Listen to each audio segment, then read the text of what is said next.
Hello, everyone. Thanks again.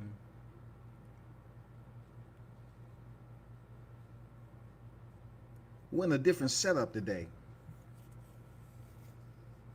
I'm actually out of town, so I appreciate everybody who's stopping through.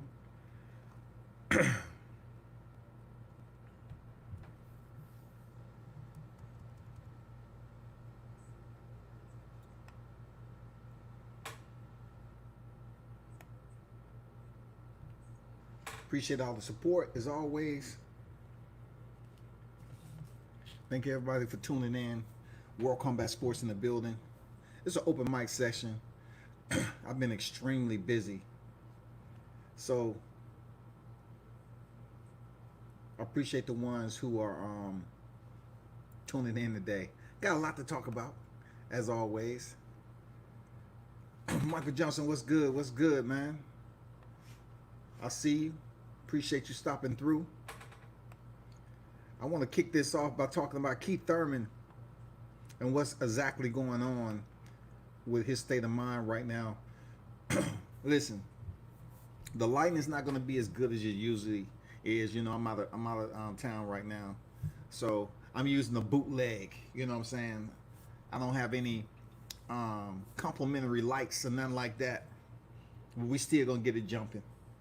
So Keith Thurman, boxing champ commentary in the building. What's going on? Yeah, I'm out of town, man.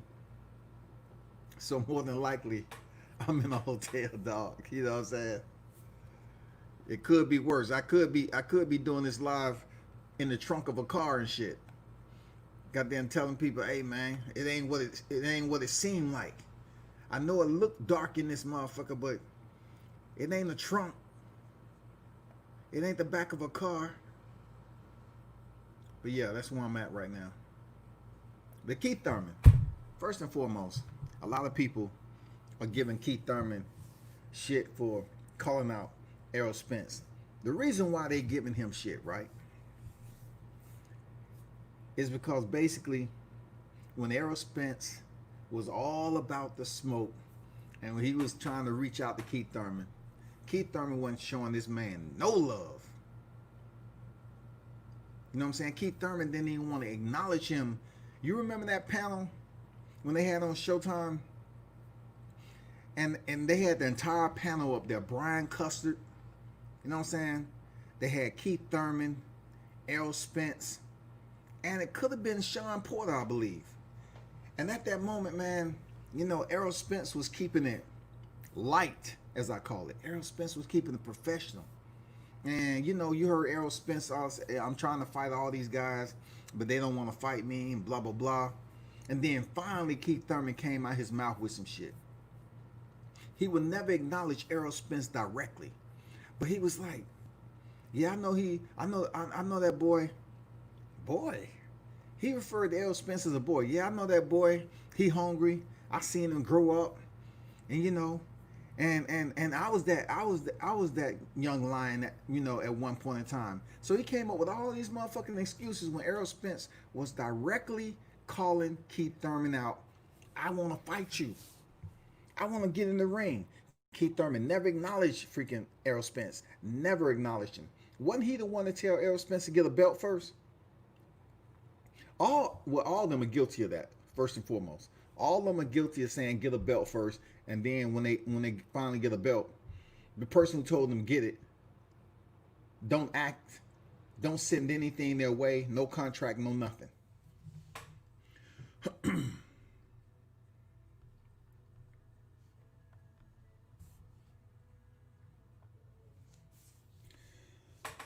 Michael Jones say different setup. What you using, the Obama phone? Man, I wish I did have the Obama phone. Keith did all this to himself, king of marinating. In 2019, Keith said it was all about the money and the big world stage. I agree, man. You know, Keith made it seem like he was all about, you know, sticking to his one liner that made him famous. Don't duck me, son. Don't duck me, son. You know, to be honest, I really want to see that Keith Thurman come back.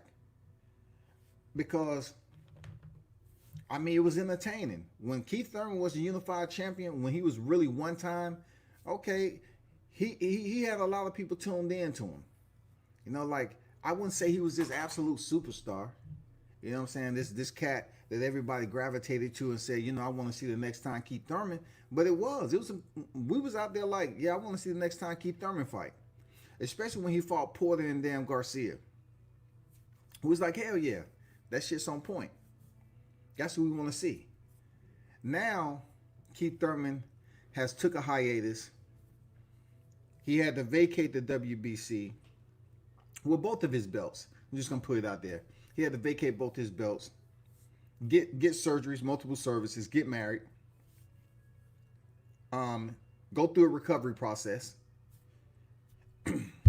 then came back to the sport, had problems with Josecito Lopez, looked kind of shaky in that fight, then turned around and fought the older elder statesman in Manny Pacquiao, and we all know what happened in that fight, right? So therefore, now he's calling out Errol Spence. I got a 50-50 on this shit, right? I don't blame Keith Thurman for calling out Errol Spence and say, you know what, fight me and get out the division. I don't blame him for that because Keith Thurman was a former unified champion. So he has the bragging rights before Errol Spence. He can. He has the bragging rights. He was the WBC champion. He has the bragging rights, man. You know what I'm saying? He's the WBA champion. He was the absolute legitimate unified champion. So now that Errol Spence is a unified champion, he's kind of reversing roles. Keith Thurman, he has nothing to his name right now. So basically, he's trying to reverse the roles and say, you know what? I'm going to go after Errol Spence. And, you know, people are biting on it. But what would be fucked up is if that fight kind of, you know, caught traction without a crowd, and they actually try to make Keith Thurman Errol Spence instead of making Bud Crawford and Errol Spence. Because really, champion versus champion is always superseding that of champion versus challenger or former champion. You know what I'm saying? So I don't blame Keith Thurman for going over here and calling out and using his mouthpiece to sit up here and talk shit to Errol Spence. I don't blame him for it right now. Boxing is in a hurt locker. Like boxing is in a headlock right now. I'm not going to lie to you. Boxing has people testing positive for COVID. I know you're going to say mixed martial arts, somewhat the same. But the one thing I see with mixed martial arts, I'm not going to get into it right now. But they need to change up the amount of time that a fighter get tested. A fighter needs to get tested 30 days out, 15 days out, so they can know. Not a fighter get tested once they get on deck a week out, get all these arrangements, pay for fight camp and all this shit, and go over there on deck at the MGM Grand, per se, take a test, and come back positive for COVID, and they can't do anything. It's almost like, listen, this is how fucked up it is, right? It just seems like once these fighters test positive for COVID, they're basically hurry up and castigated. Like they ostracize. Go, you know, we have to place you outside the bubble now. It's almost like Total Recall. When you see the movie Total Recall, you go out there and motherfucker, you don't have the right oxygen mask, and you know, you go out there into the element, you get scorched. You know what I'm saying? That's what it seems like boxing is at right now. Once you catch COVID, they send you about your way. You don't get no paycheck. You don't get shit. You tested positive for COVID. You don't get any compensation or stipend for your troubles. The training camp you just went through, attending fight week. If they already tested you before you even showed up to Vegas, would be much more plausible than just showing up to fight week, getting a test, and then you show up positive.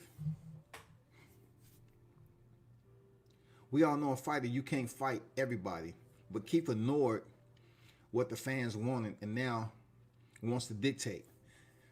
You're absolutely right, man. I agree with that, Mike. And when it comes down to it, right now in the state of boxing, trying to make a living, these cats are struggling. So that's the only reason why I'm giving Keith Thurman just a little bit of reprieve. You know what I'm saying? Because yeah, what he did to Errol Spence by ignoring him when he was calling out Keith was absolutely fucked up. He was ignoring the man. He wouldn't give him the time of day. But now we're actually in another state of boxing where it's crawling. The sport is crawling to survive. It's a lot of boxers out here that's struggling, that's freaking starving. Their plates are empty. And for Keith Thurman to go over here and call out Errol Spence, if the fight happens, cool. But I can tell you like this, man, I don't think Errol Spence is gonna show this dude any type of freaking mind. Because he's like, man, when I was calling your ass out, you wouldn't give me the time of day. You wouldn't even look in my way. You remember that? Keith Thurman he wouldn't even look down Errol Spence's way, man. He wouldn't even look to his left and look that man in the eye and tell him, I'll fight you when I fight you, when I think it's a good time. He wouldn't even do that shit. So for him to come back out here now and want this attention when Errol Spence is unified champion, it's a 50-50 splice with me, you know what I'm saying?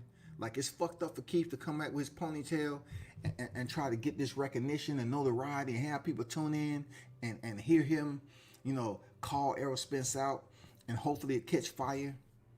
And then, I kind of play the role like, it ain't that bad. We need some shit going on in boxing.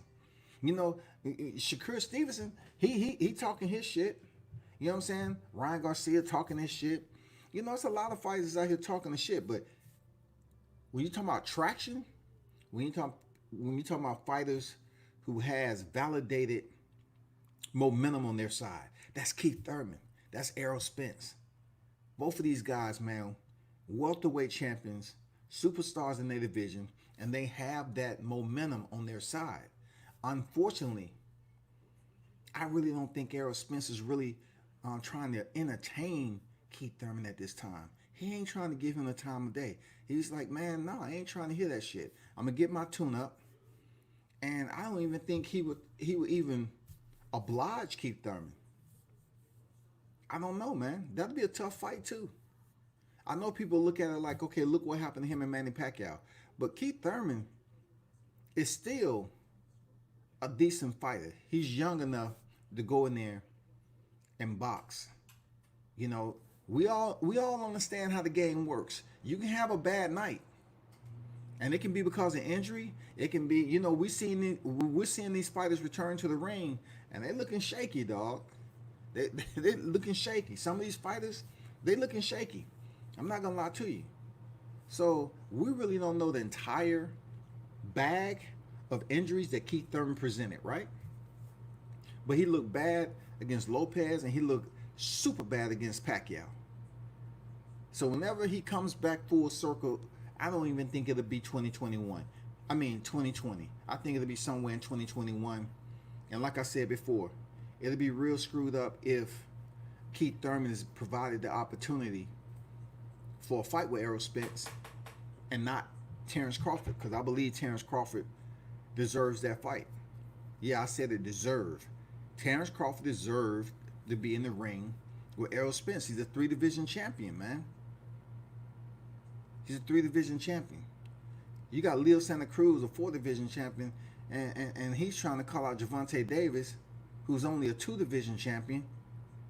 I don't hear all this talk about, oh, so-and-so is only this amount. Make the fight. Get paid.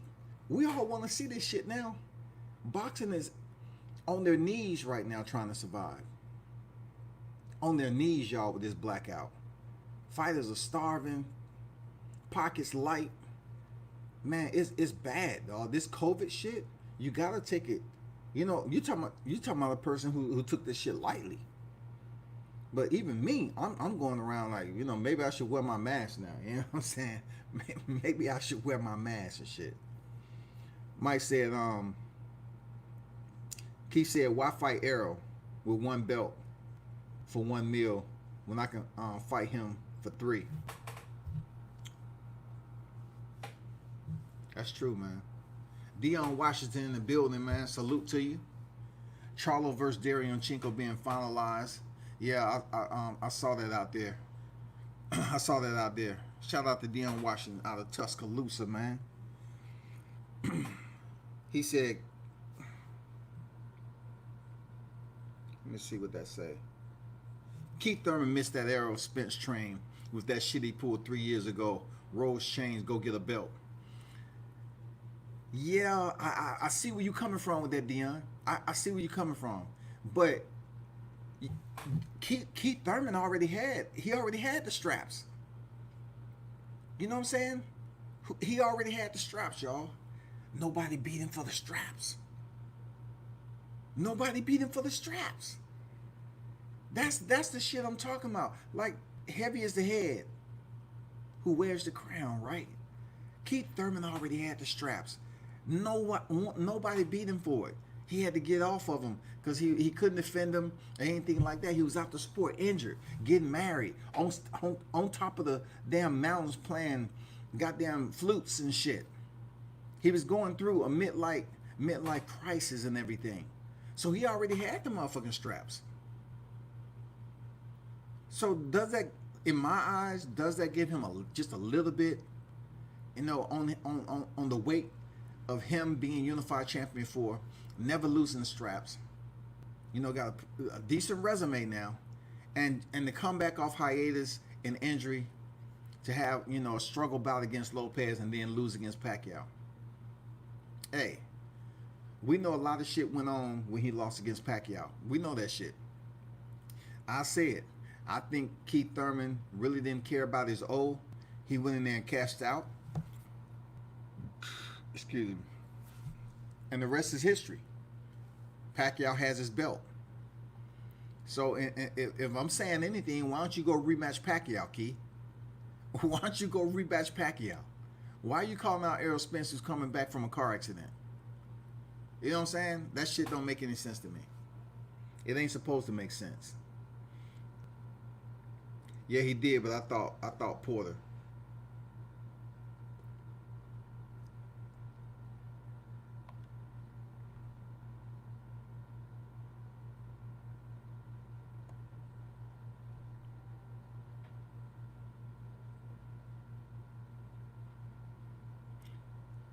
Well, okay, that's how I was looking for what you were saying, Deion.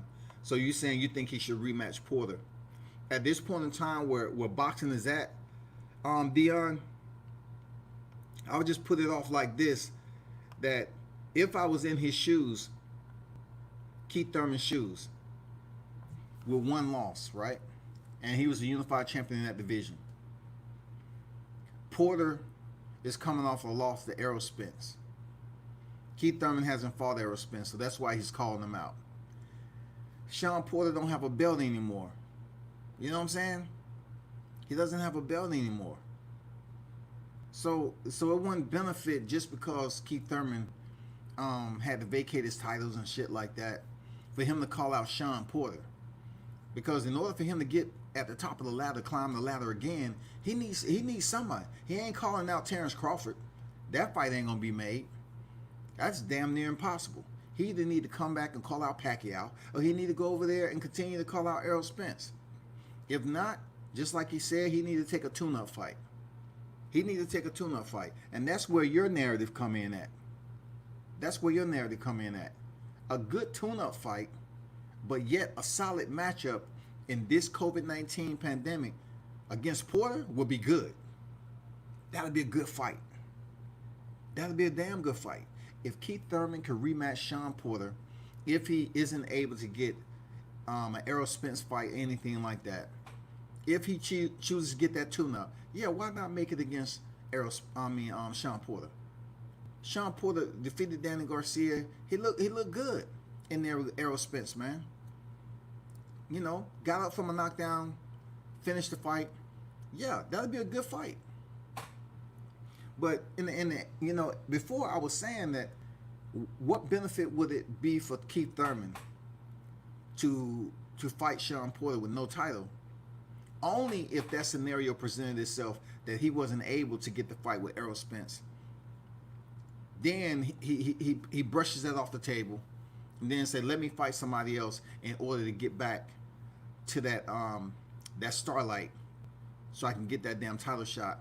Let me go ahead and prove that I'm still one of the better welterweights in the division. Let me fight Errol Spence. Because we all know old ass Pacquiao, he's not going to fight Keith Thurman.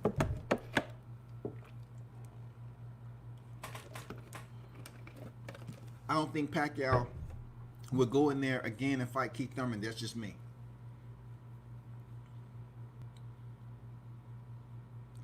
Dion said, I just think he made himself a gatekeeper by default. Just personal opinion. Keith Thurman a gatekeeper? Hell no. Keith Thurman a gatekeeper? How many losses does he have? He only has one loss. And that was to a legend. The only loss on Keith Thurman's record is to a legend. A legend. Come on, man. No gatekeeper. No gatekeeper in that. Everybody can't be undefeated. Seriously. In mixed martial arts, man, you got fighters that still getting recognition and praise like they got an unblemished record, and they losses are damn near in the double digits. I don't see Keith Thurman being a gatekeeper at all. Ain't nobody saying Keith can't fight. But what I'm saying is he is a day late and a fight too short. You gamble and you lost. Wait your turn, be humble. He is still relevant. I get where you coming from, bro.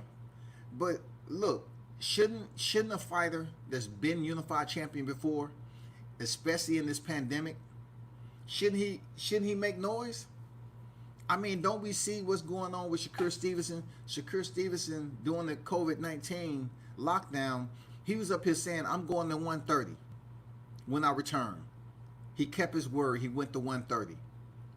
Boom. He went in there and had his first shot catch weight at the 130. So now he vacates his title and he's the #1 contender over there at 130 right now. Why not make these sort of moves? Why not start the hunt? Shakur Stevenson is not holding anything for granted. He's not holding anything, inside. Like I'm gonna wait till the perfect time to pull this shit out. No, he's letting it be known. He's being vocal, and he's going out here proving it in the square. You got to respect that shit. And I think that's sort of what Keith Thurman is doing. He has one loss against a legend of the sport. Unfortunately, that legend is over 40 years old, but Keith Thurman, one loss came at the hands of Manny Pacquiao, who has beat a lot of people in his tenure as a professional fighter. And not to talk about the multiple divisions that Manny Pacquiao has been a part of. A beast. Oh, Dion, bruh. Dion tripping tonight, man. Dude, he say, I watched Thurman versus AB. Hell no. The only thing that'll be good about that fight is the press conference. You know what I'm saying? Because both of them can talk shit. I don't know if Thurman, I don't know if Thurman's mouthpiece is better than AB, but he can talk shit. Thurman can talk shit with the best of them. But I wouldn't want to watch him fight AB. And you know what, Dion? He might have, look, AB might have some success in there with the Thurman that we saw against Pacquiao now. He might allow Broner to get off. Seriously. He might allow Broner to get off more than one round in that fight. You know what I'm saying? But I wouldn't want to see it. I'd rather see Porter versus Thurman rather than Thurman AB. Because check this out. He go in there, he defeats AB. They're going to say, oh, man, that shit, man, we seen this shit before. We knew that was going to happen. AB don't let his hands go. I don't want to hear that no more. I don't want to hear it. And Keith Thurman shouldn't associate himself and his legacy to that. You know what I'm saying? He shouldn't. Of course, Broner would take the fight. Broner needs a fight right now. Broner needs a fight. Whether it's at 140, 147, 144, 146, 148 and a half. I don't know where he's going to fight at. I don't know where Broner's going to fight at. Who knows, man? Yeah, you should make noise, but don't make the fans out to be fools by acting like Errol is ducking you. Hey Errol, when you're done with your voluntary, can you get a bar? With your voluntary, can you get a bar? You should fool by acting. What you mean by bar? Maybe I'm missing something. When you're done with your voluntary, can you get a bar? I know Keith Thurman calling out Errol Spence, and he can say all the shit he want. That shit gonna make him look foolish. You know what I'm saying? He can say Errol Spence ducking him. Man, come on. We know Errol Spence ain't ducking him. That's just like when Maurice Lee came out and said, Errol Spence is a bitch ass nigga, right? I said, come on, Maurice, bro. You don't believe that shit, bro. Come on, Lee. In Jesus' name I pray, amen. Come on, man. Maurice didn't believe what the fuck he was talking about. Keith Thurman knows damn well that Errol Spence isn't ducking him. The man haven't even had a tune-up fight outside of his car accident yet. Come on, man. There comes a time in your life where you need to just sit up here and cogitate the words that you are speaking on. You know what I'm saying? You need to just really take just a pause before you open your mouth and not reflect on when you was in that position and how you acted. You totally ignored Errol Spence. You didn't give him the time of day. You wouldn't even look that man in the face. You treated him like he was a chump out the YMCA. You didn't even want to damn show that man respect for calling you out and acknowledging him and say, you know what? I should give Errol Spence. He's earned it. I should give Errol Spence a freaking title shot. I should. Nope. He wanted to fuck around, get injured, leave the sport, have his title stripped, have Shawn Porter and Danny Garcia fight for the vacant WBC. Man, come on now.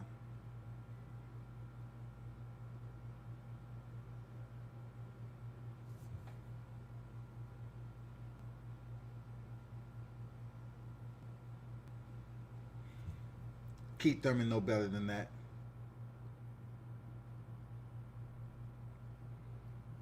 Man, this sucks not having your home setup. It sucks. Okay, a bar means fight. All right, cool. A little education for me. Thanks for letting me know that tidbit. You know what I'm saying? I thought a bar mean either, me the way I'm thinking, a communications guy, like a bar as far as, communication or connection, a bar, as we see, as far as mobile connections and stuff like that.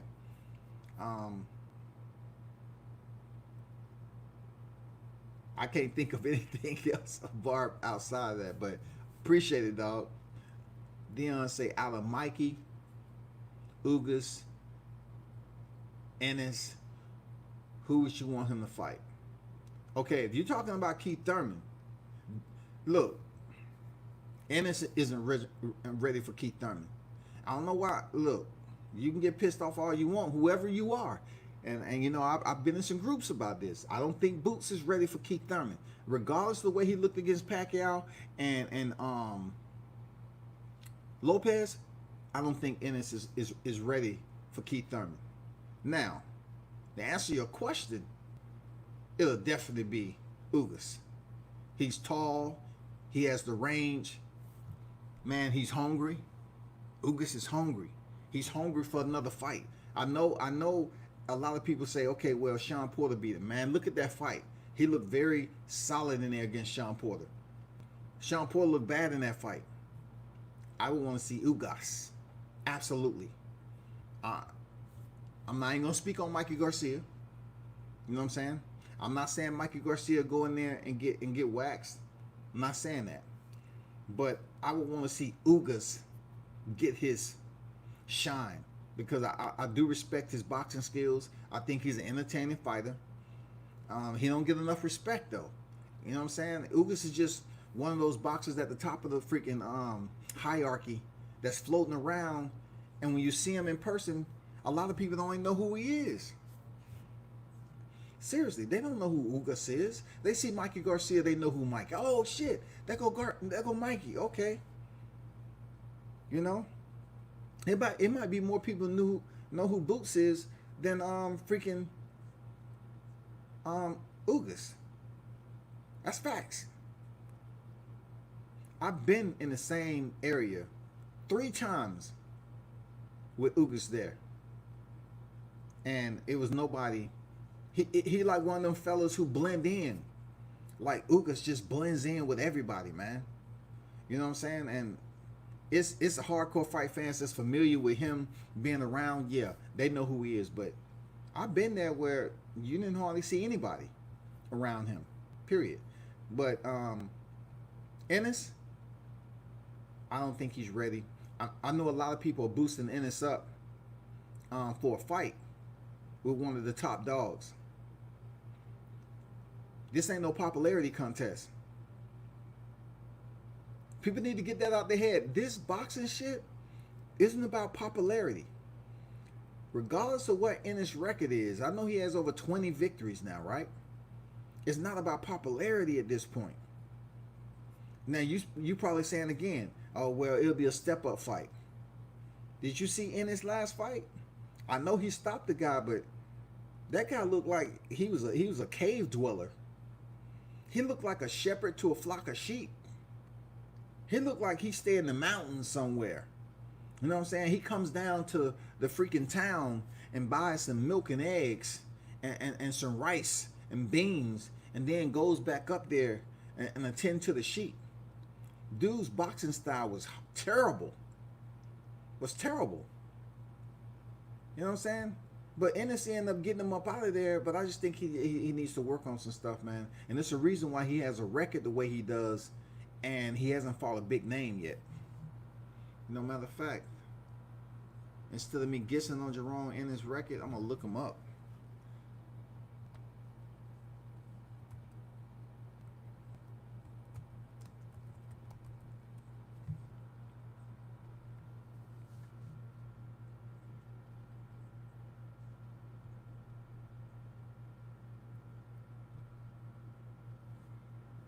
Jerome Ennis. This dude is 23 years old. Now I commend him for how he's basically been able to compile his record. I commend him for that, because there's some other fighters we've been seeing fight on Top Rank that's around this age right here, and they have about 18 to 20 wins, but not many, right? But I commend him for having a 25-0 record and 23 knockouts. But the hardcore fight fans and the culture and everybody else, yeah, it's all cool to say Boots this and Boots that. I get it. But outside Ubov, his last opponent that he stopped in round 4, right? Who he fought? Who did he fight? Fernandez? Serrano? Alvarez? I'm not trying to be cliche, y'all, but who did he fight? He got a 25-0 record. And that is the unfortunate piece to this unfortunate slice to this pie, right? Is that when you serve it to the viewing eye, people are gonna say, damn, okay. They're gonna say that shit's good. That look good. When you serve that pie up, 25-0, 23 knockouts, that shit's look good. For real. And then you take a slice, and then you start digging into it. Then you really start finding, okay, what is good to your taste buds and what isn't. So in reality, what I'm trying to tell you is that when you just basically start to go through the ingredients of his freaking opposition, he hasn't really fought anybody that's just a standout fighter. Check this out. Let me go back to the top. Okay, Ubov was 14-1, y'all. Nobody know this guy. Fernandez, 12-1. No one knows him. Franklin Mamani, 23-5. Raymond Serrano, 24-5. Now Mondo Alvarez, 18-0, but he hasn't really fought a top fighter. Then you get Mike Arenadas, 26-10. Samuel Mako, 23-17. Gustavo Garba, 13-9. George Sosa, 15-10. You see what I'm getting at? Aya Bruce, 23-14. Lionel Jimenez, 3-18, y'all. And this was 2017. 2017. He knocked him out in the first round. The dude is 3-18-1. So all I'm trying to say is, I'm pretty sure Jerome Ennis is a good dude. Me speaking on him has nothing to do with what I believe he is in person or trying to excoriate him as a fighter. But man, y'all know the real deal. Y'all know this shit. Y'all know goddamn well that you all are going to look at this record and say, you know what? The exact same thing. You're going to basically relate it to who's on his record that you can, put up there with the likes of somebody in the top of the damn hierarchy in the ranking system in that division and say this who he should fight next. You think he ready for Danny Garcia? Nope. You think he ready for Sergey Lipinets? I don't think so. I don't think so. I think for a fact Yordenis Ugas will give Jerome Ennis a hard time. He would give him a hard time. Absolutely. I'm not even going to mention any other champions. But you know one person that I would like to see him fight? That kind of, finagle and low crawled up under the radar and end up putting him, getting himself up there next, with that belt, that regular title, that gold title, so to speak, Virgil Ortiz. If everybody's hyping up Virgil Ortiz, then goddamn it, you can hype up Jerome Ennis the same way. Virgil Ortiz, we all know how he got up there to that stopping point he's at. Who did he fight to get there? Tell me that. So you want to put anybody that's at the top that's highlighted, that'll be the only one. Virgil Ortiz. Real talk.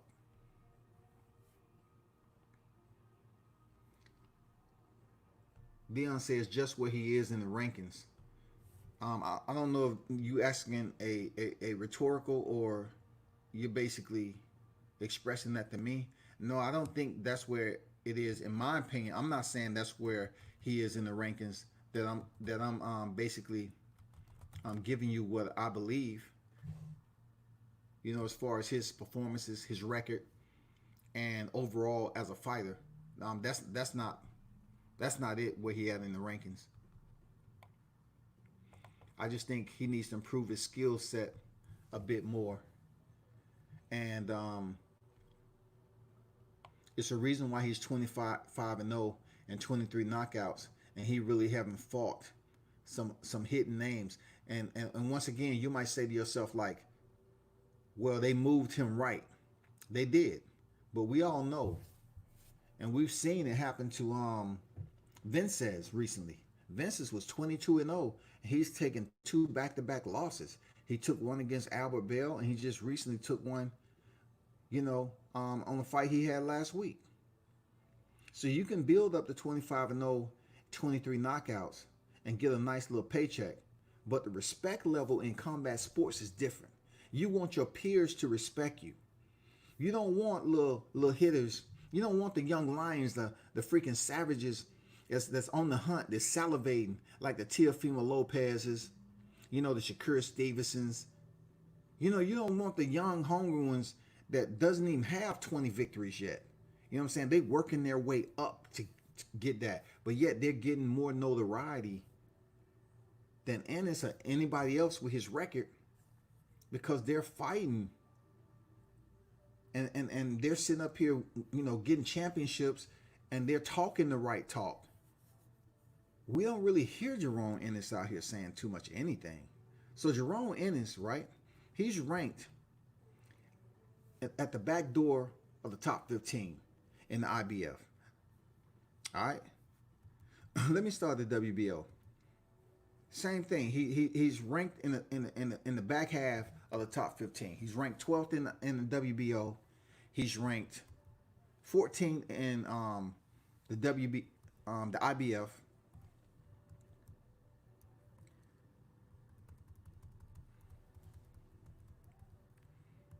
Then he's not even ranked in the WBA.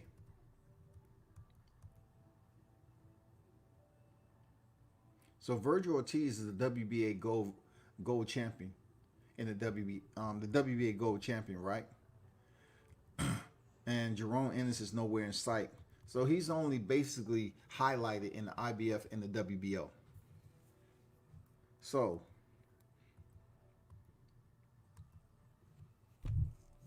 Shawn Porter is ranked number 10 in the IBF. You think Jerome Ennis can beat Shawn Porter? Shawn Porter is ranked number 10 in the IBF. You think Jerome Ennis can beat Shawn Porter? Maurice Hooker is ranked number 12th in the IBF. You think Jerome Ennis can beat Maurice Hooker? I mean, a lot of people might say, okay, well, you know, we have to test his chin out. Don't think because Hooker got stopped once, you know what I'm saying, the dude just have a glass jaw. You know what I'm saying? I mean, that'd be a tough fight. Let's go over to the WBO. Ennis ranked 12th. That might be his best route. The WBO might be his best route to climb that ladder. Absolutely.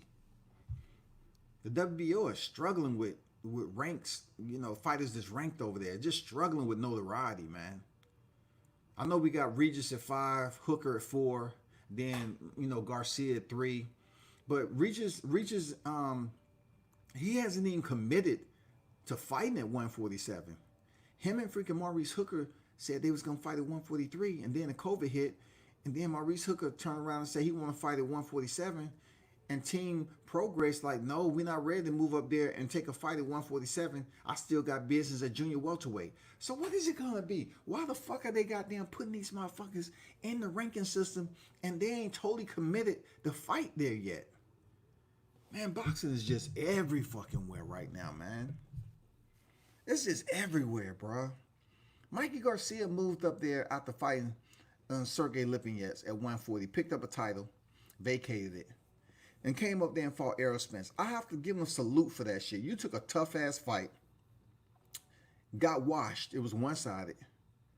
And then, you know, he came back, fought Jesse Vargas. I mean, you got to give Mikey Garcia his props, man. I truly believe Mikey Garcia is end up going to be a 5-division champion when it's all said and done.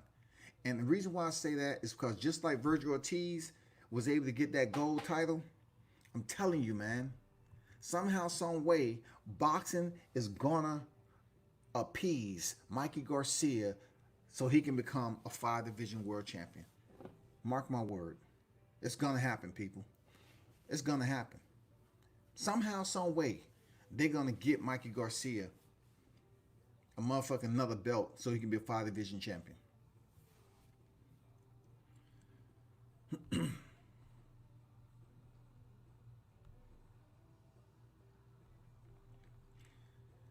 Hey, Dion Washington, hey, appreciate that salute. Salute to Dion Washington. He said just cause. Hey man, I appreciate that, my brother. Real talk. I haven't really been able to you know, stop up there in Alabama. Well, hey Dion, you can't say the first time I was going up there to Alabama, right, for that fight camp, you can't say I ain't hit you up. I hit you up. I kept my word. I kept my word, bro. We just wasn't able to link up, but I kept my word when I came up there to Alabama, man. I hit you up. So, you know you talking to a real one. I know I'm talking to a real one, man. You know what I'm saying? I appreciate your support from way back. You know what I'm saying? Salute to you, bro.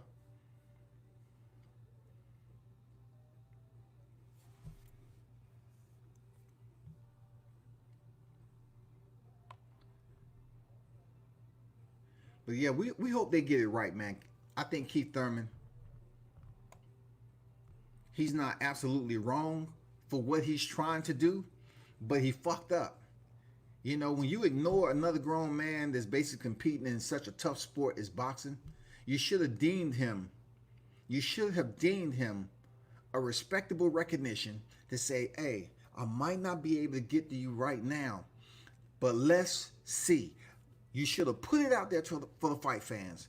At least kept Errol Spence's name in your mouth to say, you know what? I got Errol Spence trying to call me out, and check this out. I'm gonna give a brother a shot.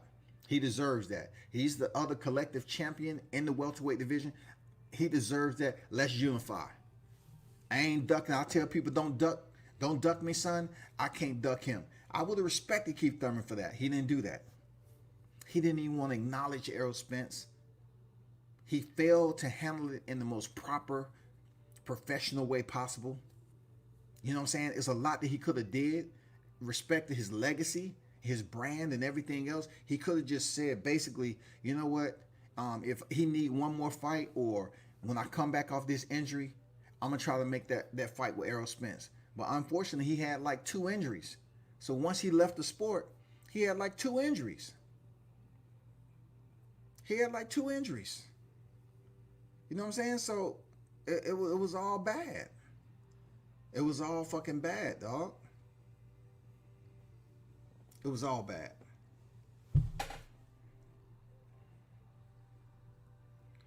Everybody that's in the building, man, hit the thumbs up button, share the content. It's always a pleasure. I am actually out of town in another state to do some boxing media. Stay tuned. I got something special for you.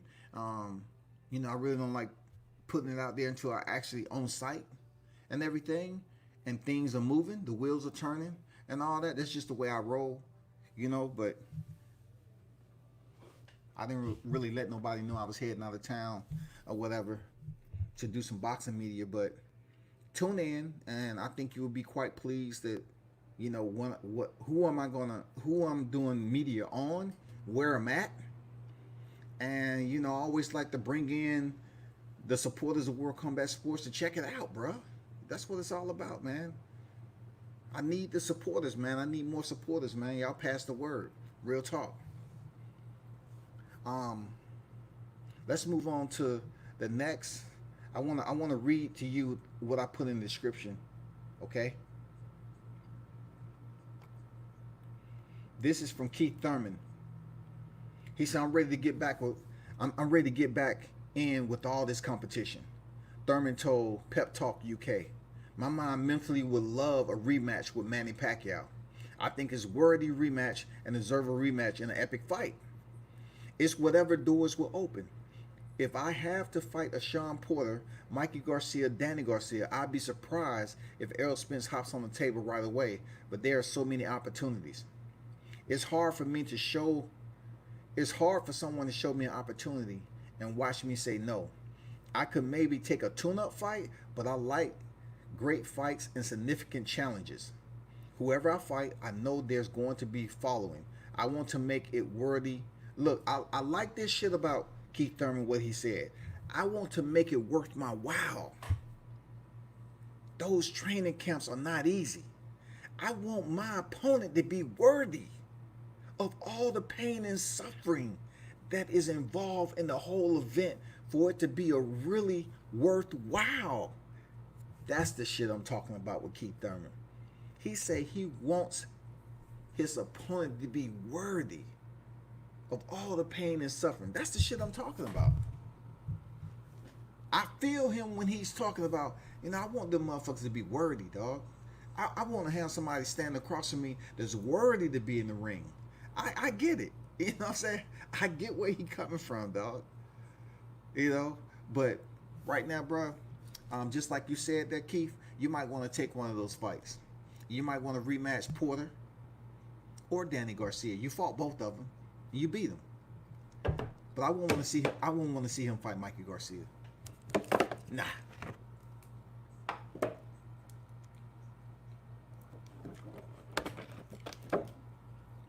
I don't know, man. I still think Mikey Garcia he's going to get where he need to be in the welterweight division. But I'm not. That's not the first fight I'm really trying to look at when it comes to big fights, because it's a pro and con to what he did coming in here to the welterweight division. It allowed people to kind of sit up here and use him on the surface, or use him daily to talk about him attempting to move up to 147 and fight one of the most terrorizing freaking champions in the division, one of the toughest there is right now, Errol Spence at the time, right? So people was making light of it, say, what the fuck, Mikey Garcia? He's too small. How he gonna come in here and fight Errol Spence? He gonna get knocked out. And then you heard Mikey Garcia, even though it was weak as shit, he said, I feel that there's a lot about Errol Spence that I do better. Mikey Garcia, it's a lot about Errol Spence skill set that I think I do better. You know what I'm saying? I was like, okay. I mean, it's a little bit disrespectful, but it's basically saying I basically observed, assessed, and the results will be me coming in there getting a victory. That's basically what Mikey Garcia was saying, right? And people was talking about it like it's supposed to. And he went in there and he just got blitzed, man. Errol Spence won a lopsided victory over Mikey Garcia. The shining moment for Mikey, the bragging rights, so to speak, the small percentage that he get is making it 12 rounds with Errol Spence. That's his bragging rights. Now, outside of that, I really haven't been interested in seeing Mikey Garcia fight at 147. Even with the Jesse Vargas fight, was people oohing and ahhing? Were people sitting up here is like, yeah, we didn't expect that shit from Mikey. I mean, come on, man. But it's all about to the matchmakers, man. Mikey Garcia then spend close to 2 years out the sport, $1 million+ in litigation to release himself from Bob Arum. He didn't go through all that to come up to 147 and not make his own calls. So if we're looking at it in that perspective, for Mikey Garcia to potentially face Keith Thurman and trying to finesse that, okay. Keith Thurman fight Mike Garcia, possibly that can work. Keith Thurman is a quality name for Mikey. But then again, it gets a little rough waters, man. When you start talking about Shawn Porter again, who looked tremendous, I mean, absolutely strong against Errol Spence. So that'll be a tough fight for Keith Thurman, the way he looked coming off Pacquiao. We might see a 1-1 right here. When it comes to Shawn Porter and Keith Thurman, we might see a 1-1. I'm telling you, I think Shawn Porter might get that. If they run it back right now, it might be very tough for Keith Thurman, right? And then Danny Garcia. I just see that as being 2-0. If Keith Thurman, I see that being 2-0. Because Danny Garcia went in there and lost with Shawn Porter. What more do you want me to say? The toughest one out of the two will be Shawn Porter. The easiest out of the two will be Danny Garcia, in my opinion.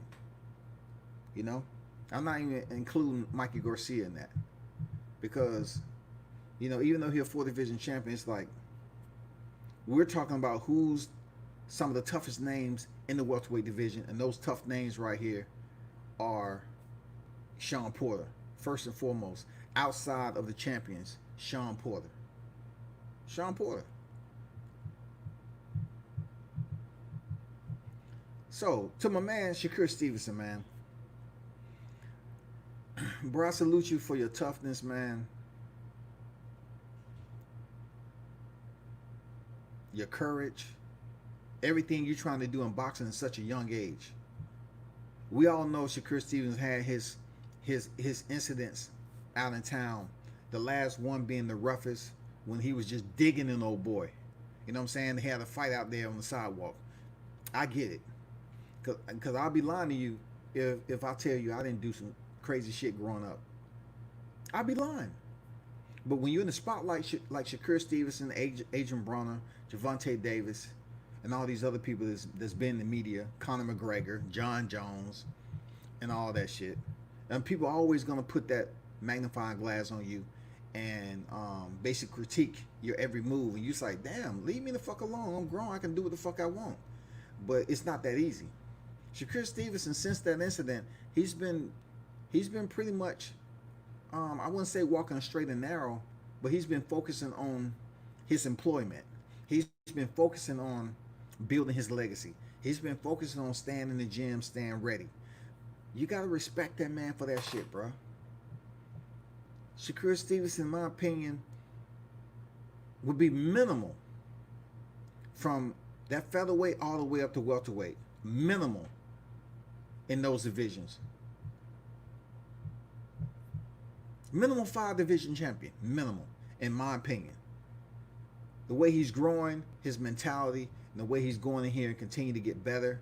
I'm seeing some shit. I don't want to compare him to anybody else, but I'm seeing some tools that he's executing in the ring. And I'm saying to myself, okay, all right, I see who you've been, playing around with, who you've been watching, who you've been sparring with, and all that. And of course, you have some other hitters that's in the game that will make a pretty good matchup with Shakur Stevenson. You know what I'm saying? And I think we're probably a year and a half off from seeing those two step in, because if by chance Shakur Stevenson is able to fight a top name at the 130 division, who will it be? Who will it be? Will it be Burchett, the one he's been calling out? Will he take that? If Shakur Stevenson go in here and defeat Miguel Burchett, right? What's next for him? People gonna start doing this. Oh shit. Shakur Stevenson is a problem. So Shakur Stevenson get one belt at 130 and then say, I'm vacating that belt. I'm going up to 135. What happens if Shakur Stevenson gets to 135 and all the same hitters are there besides Teofimo Lopez? Because win or lose against Vasily Lomachenko, Teofimo Lopez is going to 140. Win or lose. They already said it. He's been a champion at 135. He's going up to junior welterweight, which I like him. I like Teofimo Lopez moving up in weight because he's going to be strong at the weight that he's moving up with. That's facts. He's growing. He's getting stronger, bigger, and he's going to do well. But just think if Shakur Stevenson comes to the yard while you still have Ryan Garcia on deck, Devin Haney on deck. I could say Richard Comey. You know what I'm saying? I can't say Vasily Lomachenko because I don't know if he's bungee jumping down to 130 or what. I don't fucking know. He want to go back down to 130 and fight, and then come back up to 135. You was this close from unifying the entire division, but you gave up the damn WBC all because you didn't want to face Devin Haney. All along, if you look back at my lives, man, when I was telling people that I thought Vasily Lomachenko was overrated, and people was like laughing, kicking me out of groups, that's some overrated shit right there. Because come on, man, I don't care if you're a 3-division champion. You can't sit up here and criticize Crawford and put him behind Lomachenko on the pound-for-pound list. But yet and still, you jettison the fact that it's right there in front of your face that Vasily Lomachenko chose to be franchise champion. Even basically submitted for recognition to be accepted and recognized as a franchise champion instead of facing Devin Haney. Come on, man. Come on with that. Come on, look at the man resume. Why y'all giving Vasily so much? Come on, man. Bro, y'all better than this shit. I would want to see him face Devin Haney. You go in there and put in work on Devin Haney and you get that victory, then people say, okay. See, we told you Vasily Lomachenko's no joke. What next? Who else in that division? Teofimo Lopez. Everybody wants to see what Vasily Lomachenko is going to be. how he's gonna look, and what's gonna be the outcome. How these two fighters are gonna match up competitively when it comes down to the middle rounds, because nobody's gonna tell me Vasily is gonna knock out Teofimo Lopez. Nobody's gonna convince me of that. Vasily Lomachenko isn't a knockout artist. He breaks his opponents down. Now, as he aged with all those amateur fights he had, standing in the Olympics, people need to understand the dude has miles on him. Lomachenko has miles. 2 gold medals. You stayed over there to fight boys when you should have been over here fighting men in the professional ranks. And then when you chose to crack open the door, Salido was standing right there and said, "No, it ain't that easy, shawty." Salido said, "It ain't that easy, shawty." Who told you that shit? Who gave you a pass and shit, told you it was green over here? It's not. It wasn't that easy. You can't sit up here and say, "Oh, he beat Waters. He beat Rigondeaux." Man, come on. Y'all, I demand y'all be better than that. He go in here and he have a good, solid showing, a dominating showing against Teofimo Lopez. Then we talk. I say, oh, shit. Then we talk about something that deals with the pound for pound. But you can't sit up here and ignore that Vasily had the WBA and the WBO belt, right? Beat Luke Campbell for the WBC. All he has to do is wait on Teofimo with the IBF. This motherfucker goddamn go up here and become franchise champion. And y'all still want to put him pound for pound every time Terrence Crawford is in the equation. We put Lomachenko in front of Terrence Crawford. Why? You know what I'm saying? Terrence Crawford, I don't care what you say about who he fought or who he beat to become unified at 140. He did. He became unified. At least he committed himself to say, "I want to be unified." What did Vasily Lomachenko say? He decommitted. He never was committed. He aborted the mission and said, "You know what? I want to be franchise champion." Because Devin Haney, he knew Devin Haney wouldn't be a joke. Shit. I didn't even see y'all come in the building, man. Salute the D Hodges in the building, man. Salute to you. Lawrence Williams said, "What's good?" I didn't even see y'all in the building, man. Thank y'all for stopping through. Easy Work Boxing, man. What's good? What's good? Why? Who didn't mention Crawford? Who exactly easy work? Why? Who didn't mention Crawford? Keith Thurman? And Keith Thurman ain't trying to fight no Crawford. If that's who you talking about, Keith Thurman ain't trying to fight no Crawford, bro. After the way he looked at Pacquiao, look, if anything, Terrence Crawford was trying to fight Pacquiao to scoop up that WBA title. If Terrence Crawford fight Manny Pacquiao, he getting a title. It'll be WBC, IBF versus WBO, WBA. That'll make that fight even that more entertaining and lucrative when it comes to PPV. Both for the guys that have 2 titles for undisputed. Period.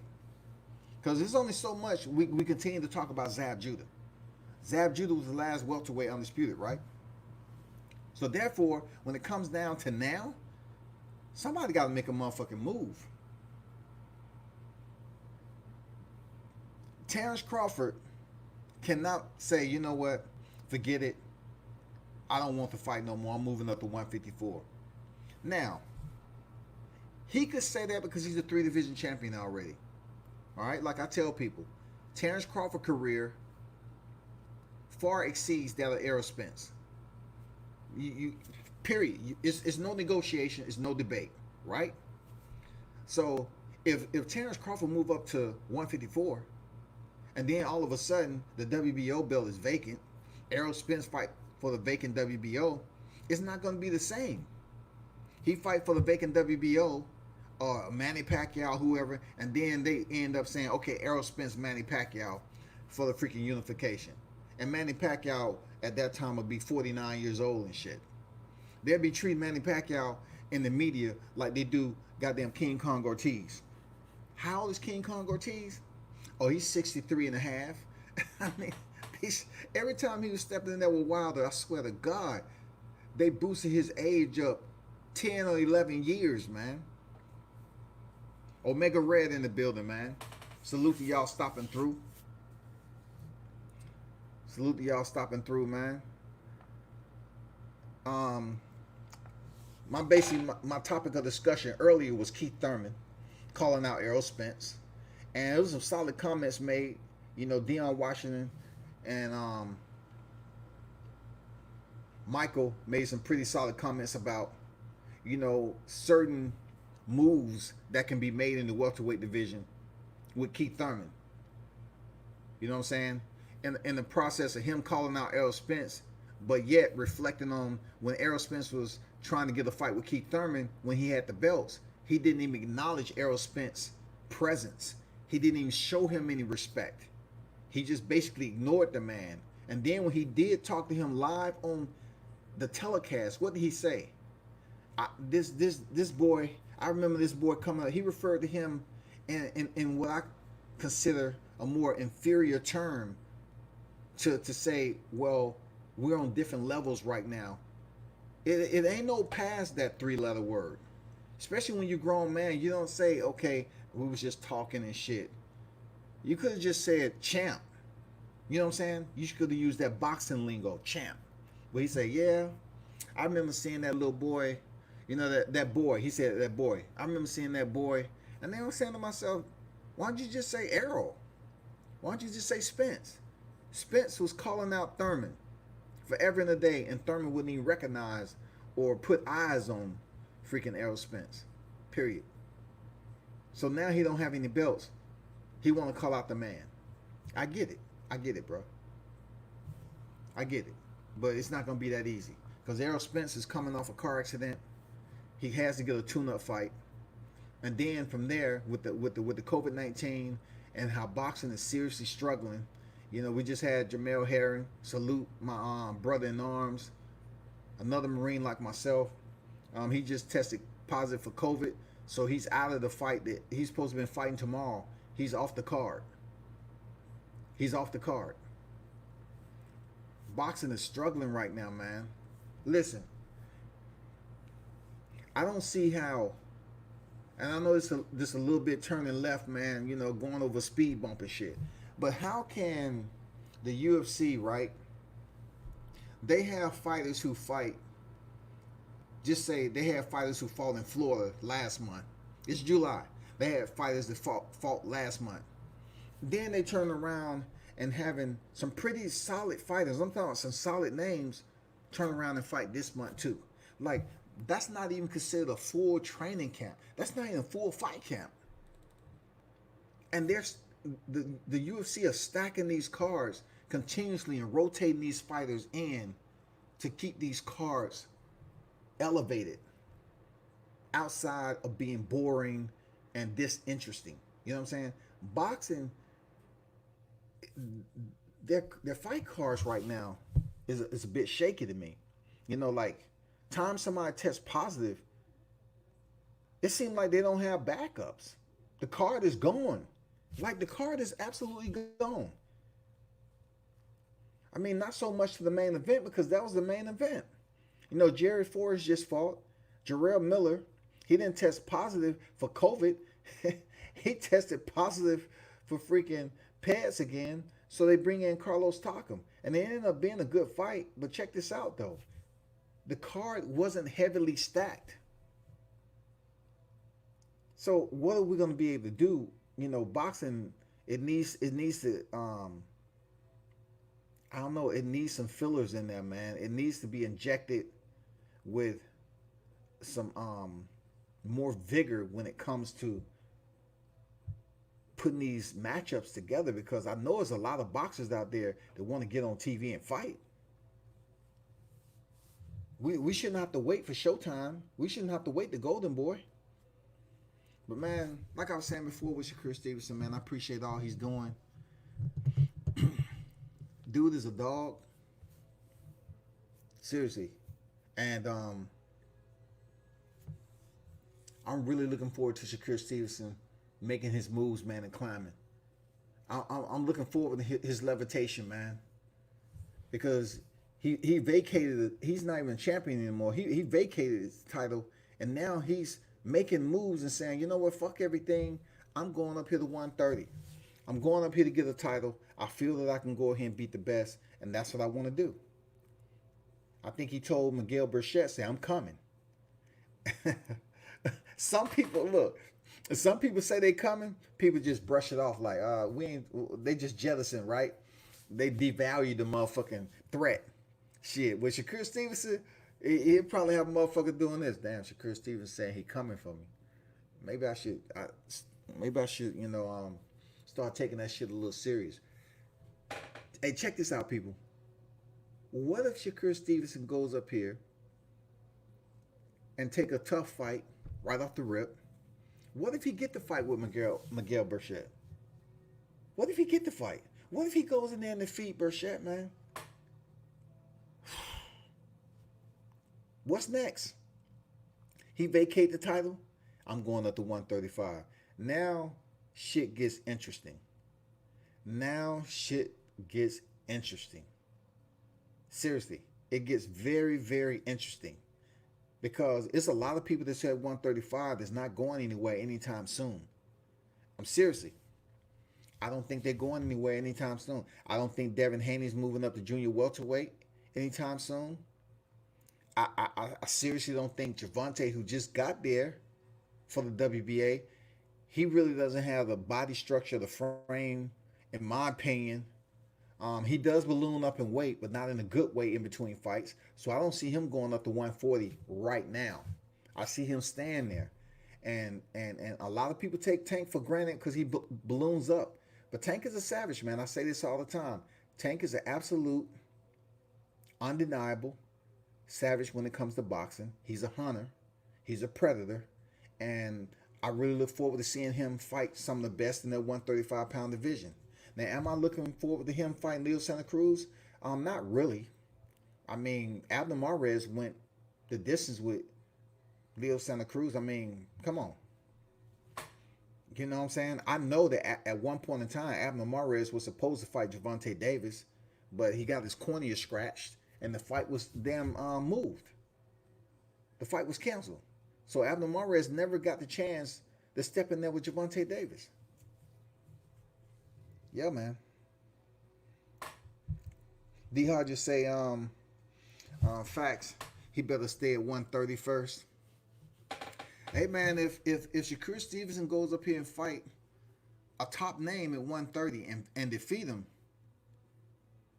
man, it's going to catapult him into one of those statuses. Like, you got to start paying attention. Like, dude is a superstar. Like, people going to start saying that, like, okay, we want to see him fight somebody that has a name at 135.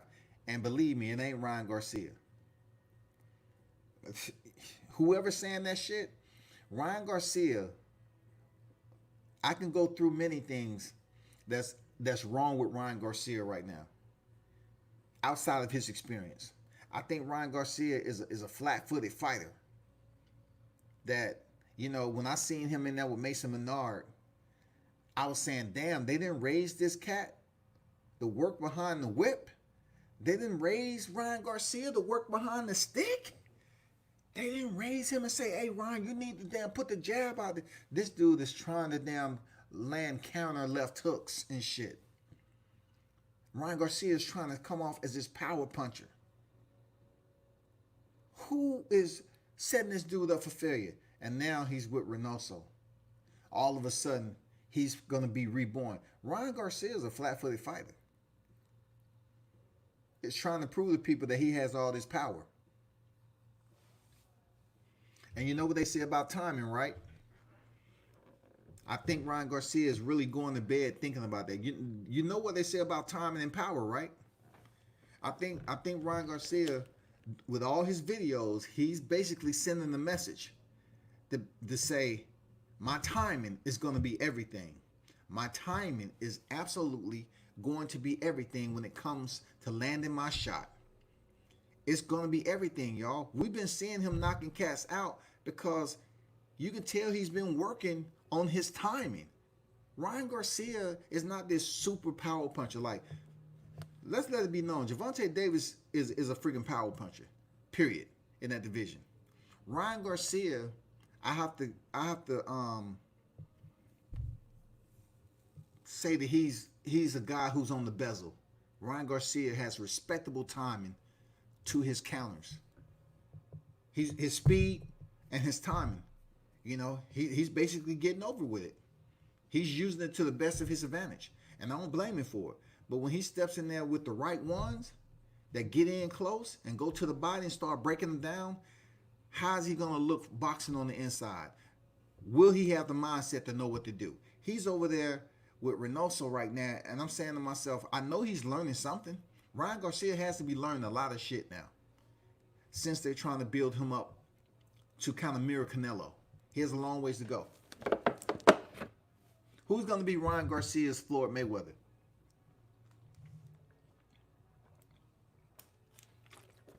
Who's going to be Ryan Garcia's Floyd Mayweather, y'all? Who in that division is going to be Ryan Garcia's Floyd Mayweather? I know a lot of people are going to say Devin Haney. But I'm not going to. Look, I don't think Ryan Garcia is going to come anywhere close to fight Devin Haney anytime soon. I would love to see that fight. But also, I love to see him fight Gervonta Davis, too. Because I truly believe Gervonta will knock Ryan Garcia out. People got Gervonta Davis fucked up. People have Gervonta Davis because he balloons up in weight and looks round and shit. People believe they got it in their head Gervonta Davis can't box. Man, I'm telling you, man, Gervonta Davis is a beast. He's a beast, man. You're going to have to go in there and be a beast for 12 rounds. You're going to have at least either power or timing or speed or just overall boxing skill set that's better. Man, Gervonta can box too. The person that he's in there to teach him a lesson, to make him basically pay for being undisciplined in between fights, is going to have to be someone with an overall A-plus skill set to come in there and give Gervonta the business. It's going to have to be that guy. Who will it be? I don't think Teofimo Lopez is ever going to fight Gervonta at that weight. He has Vasily Lomachenko issues right now. Who else is going to be outside of Vasily Lomachenko? I think it's going to be a whole lot of political red tape, boxing, business, money, and all this other shit when it comes to damn Gervonta Davis and Devin Haney. We're going to get Errol Spence and Terrence Crawford all over again because you have a mitigator that happened to be Floyd Mayweather that's sitting in the middle, and I don't see that fight happen. I'm not even going to waste my time on it.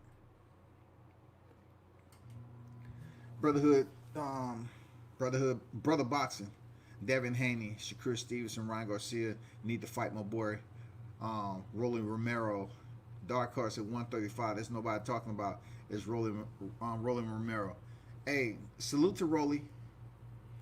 But listen, I know Floyd Mayweather has mentioned several times about Ryan Garcia facing Rolly, and we all seen the footage. I've watched the footage several times. That's sparring though, y'all. Hey, I've seen boxers get it in sparring.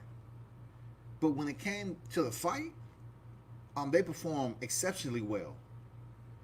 We seen Ryan Garcia take the heat from Romero. I ain't gonna lie. Rolly gave him the business during that sparring session. And man, if it only worked out, the sparring, it's like people nod their head, they look at each other, the shakers and movers, they say, hey, we need to make this fight. It's not gonna work that way. Because at the time, they probably really thought Rolly was too much of a dog. But since Ryan Garcia is the golden child, they say there's no way we're gonna put Ryan in there with Rolly right now. It's just some people looked at each other like, God damn, Rolly giving him the business. He's smoking his ass. They was talking that shit. And what happened?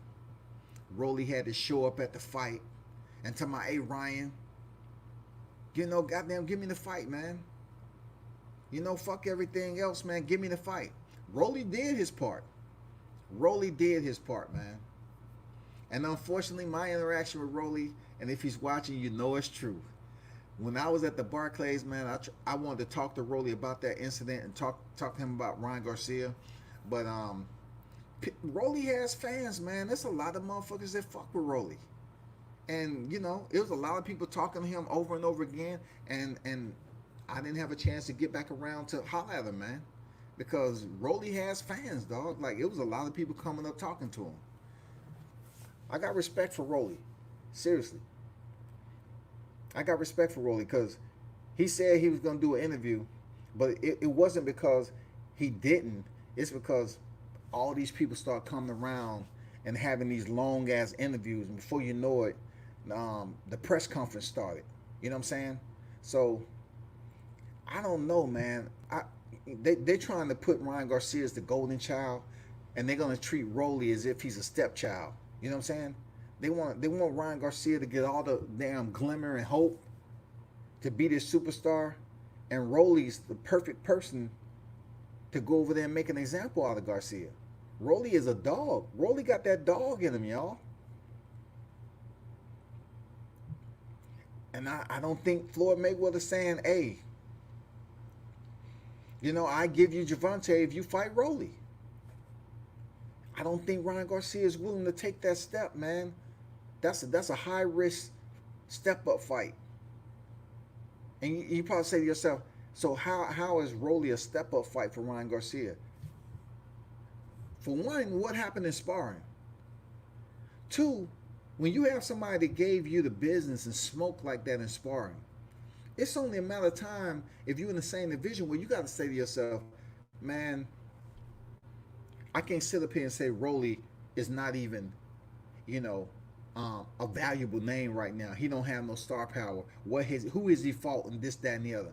No, you got to think back to the sparring session and say, a lot of people on social media is talking about Ryan getting in there fighting Rolly, and it needs to happen. It needs to happen. 619 say Rolly is a risk for everybody. The only thing about that 619, he has to prove he's a problem for everybody. He has to get some fights. During the pandemic, Rolly said he was like 170. Rolly said he was like at 170. He was up there eating Korean barbecue and shit. Now, I seen him back in the gym. You know, I know he's back in the gym and he's dropping the weight and everything. But Rolly has to get some bigger fights. Like, just like Ryan Garcia going in here knocking people out in the first round. Ryan's last fight, he knocked the dude down in 13 seconds of the fight, y'all. Ryan Garcia knocked a cat out in 13 seconds. Look, Zolani Tete, when he had the record at one time, I think it was like 11 seconds or something. In that weight class, whatever, Zolani Tete, 11 seconds. But he knocked his opponent out, though.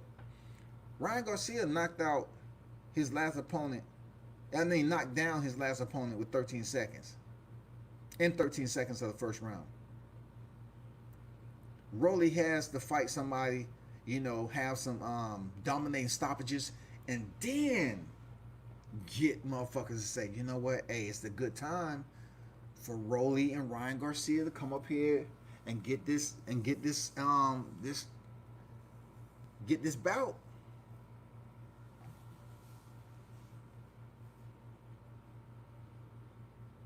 I see the snipers are on deck. Damn, B. Hodges up there sniping, bro. Rolly Romero is not a freaking top contender that brother boxing. Come on, I don't know what you talking about. I know that for a fact. Anthony Jones, what's good, man? Thanks for dropping in, everybody. Lawrence Williams. Who do Rolly? Lawrence Williams. He asked a damn good question. Who do Rolly fight next? My guess is Jackson Martinez, who is trained by Robert Garcia and fought on Tank's card in ATL.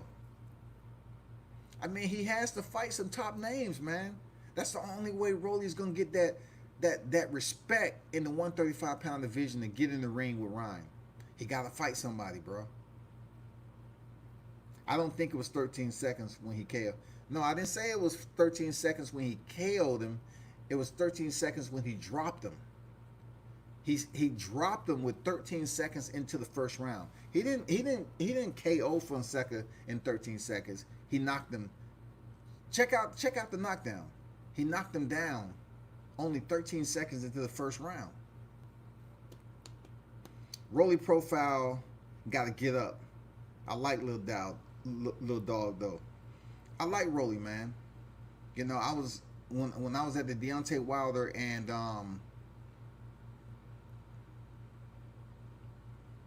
Dominic Brazil weigh-in, and I dropped the hood to my lens. I was sitting. You look at my live video. I was sitting on the front row, and I dropped the hood to my lens, and that shit rolled over out there. I was like, damn, you know. Rolly went over there and picked my shit up. Like, Rolly don't know me from anybody else. Like, Rolly went over there and picked that shit up. It rolled maybe like 10 feet or something up there close to the barrier. Rolly went over there and picked my shit up and gave it to me, man. I respect that shit. For real. I respect him for doing that. Some people might say it's small, but I was about to get up. Rolly went over there and picked the hood up on my camera and gave it to me. So I'm always, you know, I'm gonna show Rolly love. Real talk. He just needs to go in there and fight somebody, man.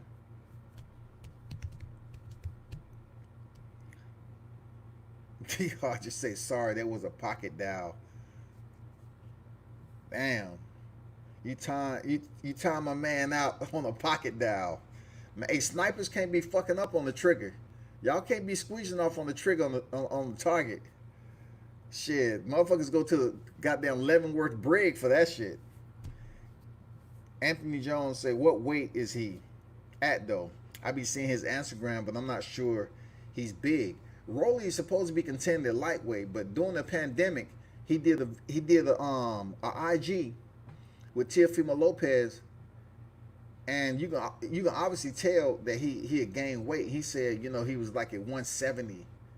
He was over there eating Korean barbecue and shit like that. A lot of people gain weight during this pandemic. A lot of boxers, they gain weight. At one point in time, Teofimo gained a little weight, but he's disciplined though. I'm pretty sure Teofimo got the call and said, hey, the fight is still this and that. You have to get back in camp. Teofimo tighten up. And that's when you start seeing him get cut back up and start getting back into training. Teofimo, he ain't going to let himself go like that. He's not. If Teofimo give Rolly respect, he got to be top 10. I mean, just because a fighter, hey, check this out, 619. Listen, I'm gonna give you some big facts, dog. You know, cause of what I see cover these fights, right? So, you saying if Teofimo Lopez co-signs Rolly, he got to be top 10. If only boxing was that way, if co-signing a fighter was that way, Gervonta Davis has co-signed a fighter down here where I'm at, and he's only 2-0. He said he will be a world champion. Does that mean he's going to be a world champion? It's yet to be seen. Does he have talent? Yeah. But Tank Davis has sparred, and they do work together. So of course he's going to show love to a fighter that he sparred and he's been in there moving around with. He's going to co-sign, and he did that when he was down here in Atlanta press conference. If you look at the press conference that I did in Atlanta, the media scrum, he co-signed that fighter, DeMarcus Harris. All right, and he's going up through the ranks, but he's 2-0. Gervonta said he's going to be a future world champion. So everybody looked like, damn, Gervonta co-signed this guy early, and he hasn't even fought anybody. But he has talent. So when it comes to Teofimo Lopez and Rolly being really good friends, they're real good friends. That don't make him top 10, homie. That don't make him top 10. Rolly needs to fight somebody. Seriously, Rolly needs to fight somebody. You know, matter of fact, Let's utilize our resources. Because, you know, I was talking about Jerome Ennis earlier. Jerome Ennis 25-0, 23 knockouts.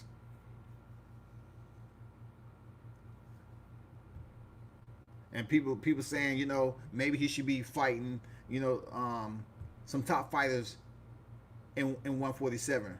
Rolly's 11-0 and 10 knockouts.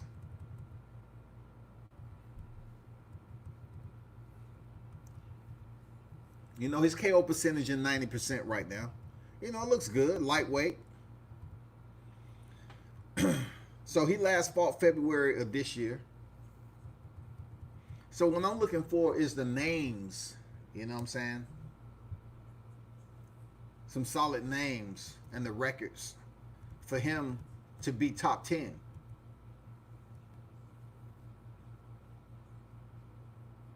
I mean, he still has to get out there and make that move, y'all. Not just because Teofimo Lopez co-signed on this cat. It takes more than that, man.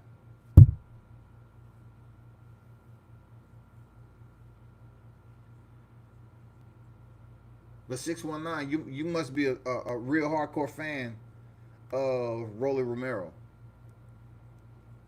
You must be a real hardcore fan. Like, how can he be top 10? Who has he fought? Like, who is Rolly fought to be considered the cosign as a top 10 runner?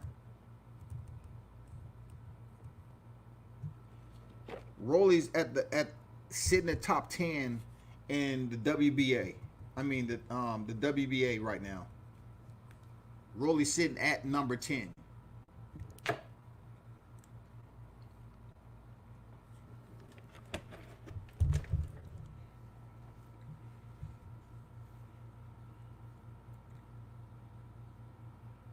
I mean, where else do we put Rolly at though? Where else do we put him at, y'all? He's just at number 10 at the WBA. What else? When you say top 10, you gotta say, you just can't say one division. You're talking about 135-pound division, period. Just because you ranked at number 10 in one sanctioning body, does that mean you top 10? Do you believe that Rolly can go in there and defeat Jorge Linares? Do you think he can defeat Richard Comey?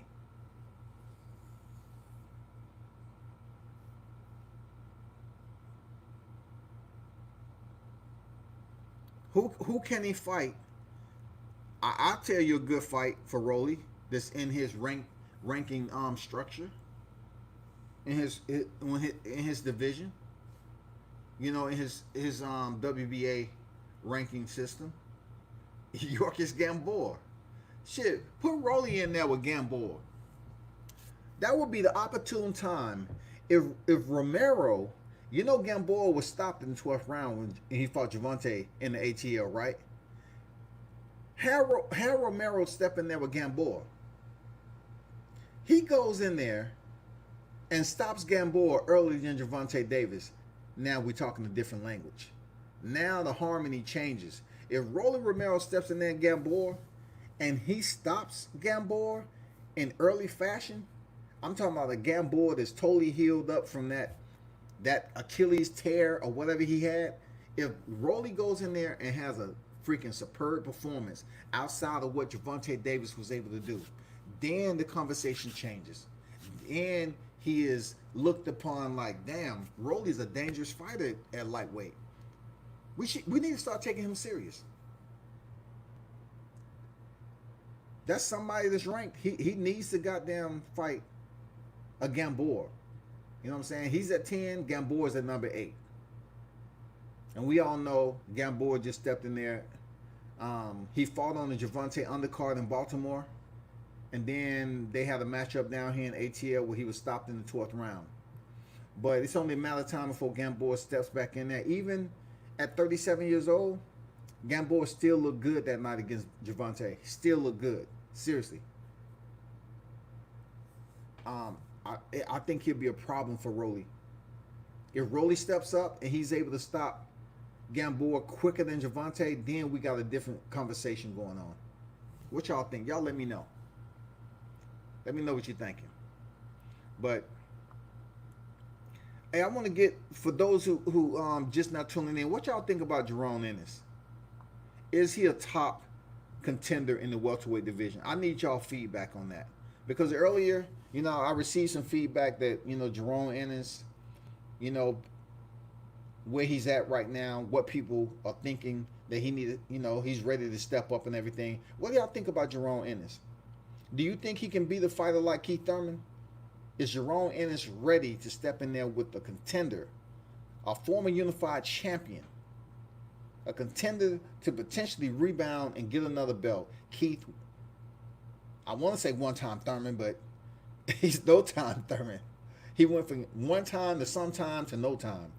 So if Jerome Ennis, 25-0, 23 knockouts, is he ready to step in there with somebody of the likes of Keith Thurman? I need to hear y'all feedback. Come on, talk to me, man. We need some square. We need to square some shit up. Anthony Jones said, "What weight is he though?" I seen his Instagram, and I'm not sure. Yeah, he's 130.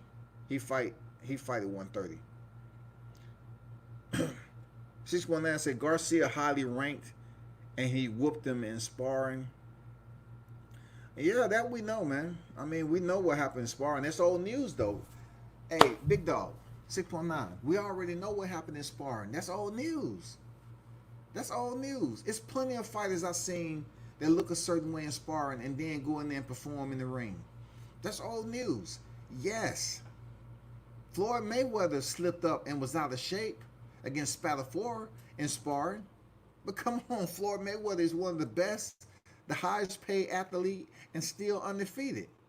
But on that day, he did look bad in sparring. He got worked, but that's sparring, y'all. That's sparring. I want y'all input on Jerome Ennis, man.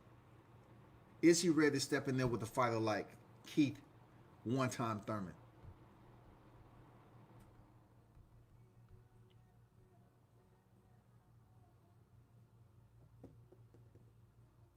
Look at brother Boxing Talk said, Ryan Garcia is a good fighter, but he's not Oscar.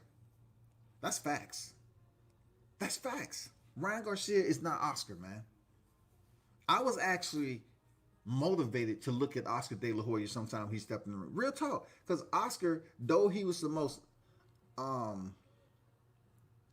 ass freaking promoter as far as, talking trash and building up his fights, Oscar De La Hoya came to fight when he did step in there. Seriously, you got to give him that. Outside of all his exotic freaking escapades that he's been having, with fishnets and shit like that, as a fighter, I respect him for what he did in the ring. Period.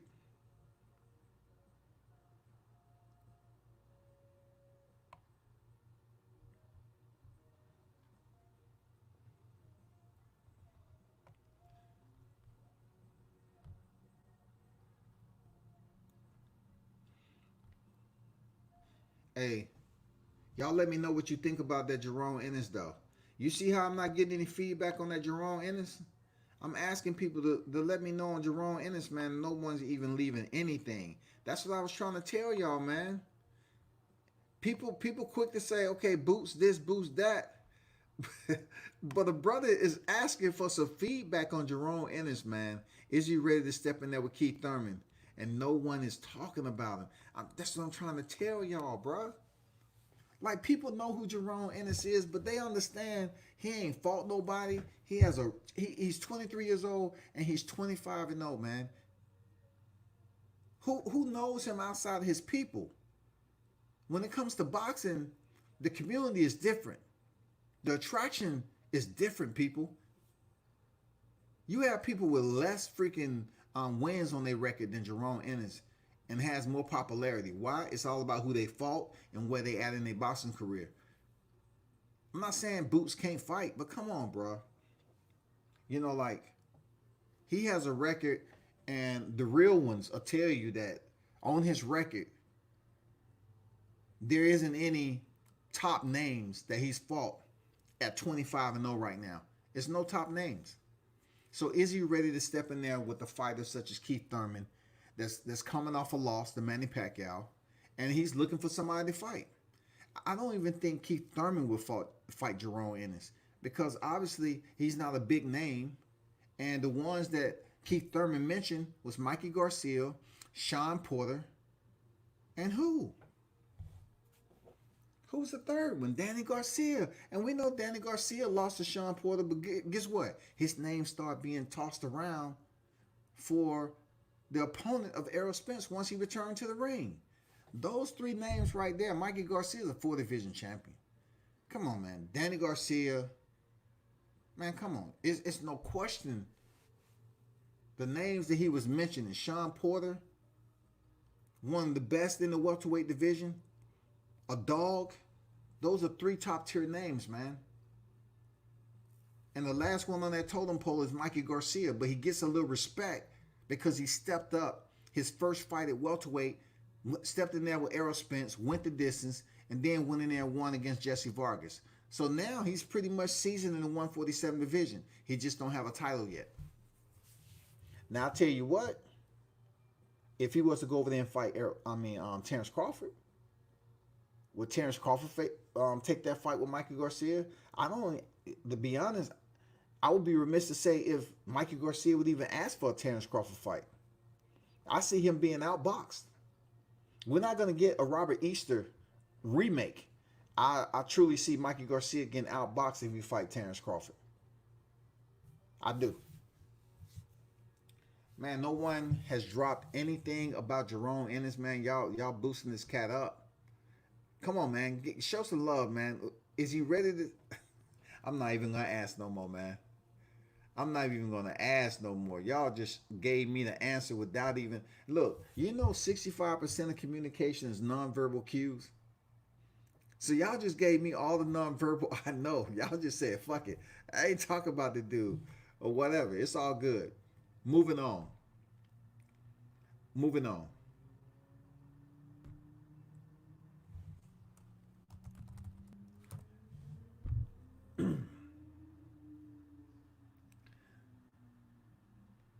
So I wanted to ask y'all what y'all think about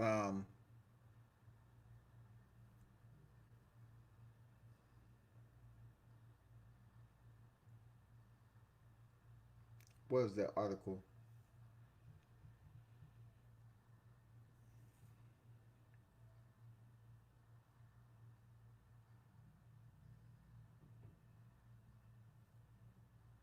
There's an article that I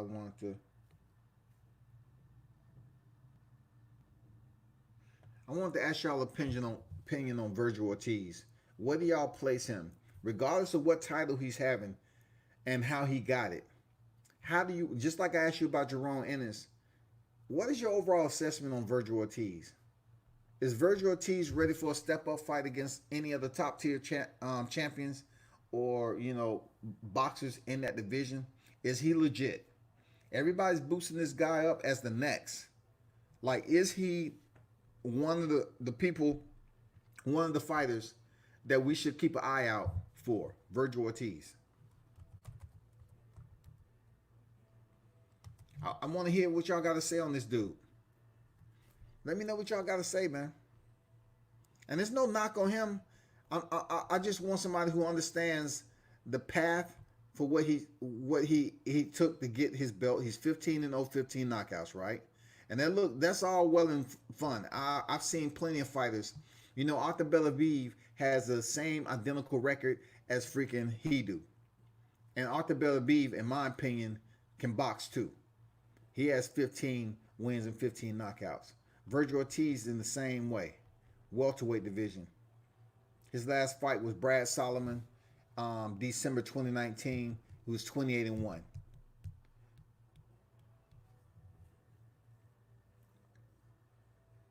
I mean, he's where he's at right now, but if you look at his record, do your own assessment, people.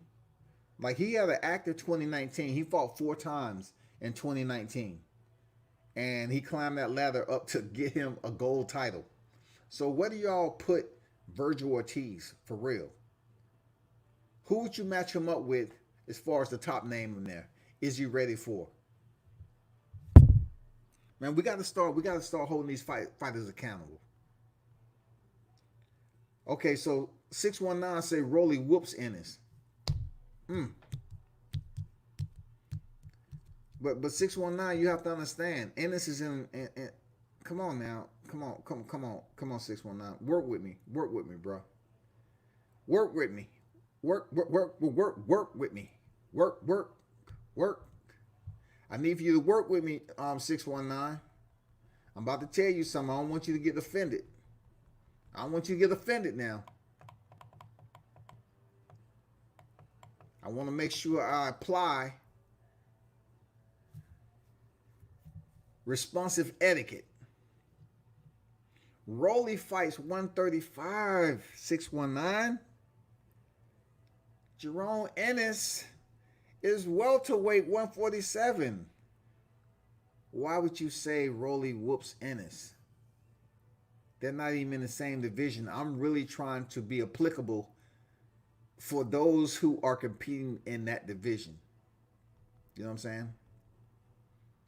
What do you all think about Jerome Ennis stepping up and fighting the top names in his division, which is the welterweight division at 147? Is he ready for a Maurice Hooker?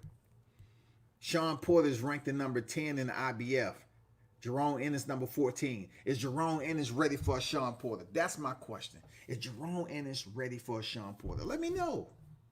Come on, give me some feedback. Shawn Porter is number 10.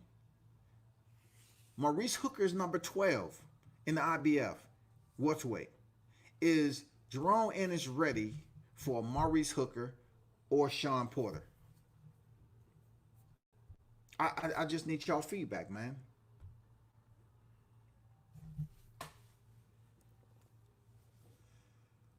Garcia highly ranked, and he whooped him in sparring. D. Hart said, I got Ennis. He'll beat Mikey and Vargas, in my opinion. Okay. So Mikey Garcia is ranked in the top 5. You know, Mikey Garcia is ranked pretty damn. He's up there in the WBC. Mikey Garcia is number 4. And then you go over next door to the WBA. The ranking systems of the sanctioned bodies, the WBC, the WBA, IBF, and WBO. Okay, Mikey Garcia in the WBA, he's ranked number 3. He's ranked right behind Danny Garcia in the WBA. And then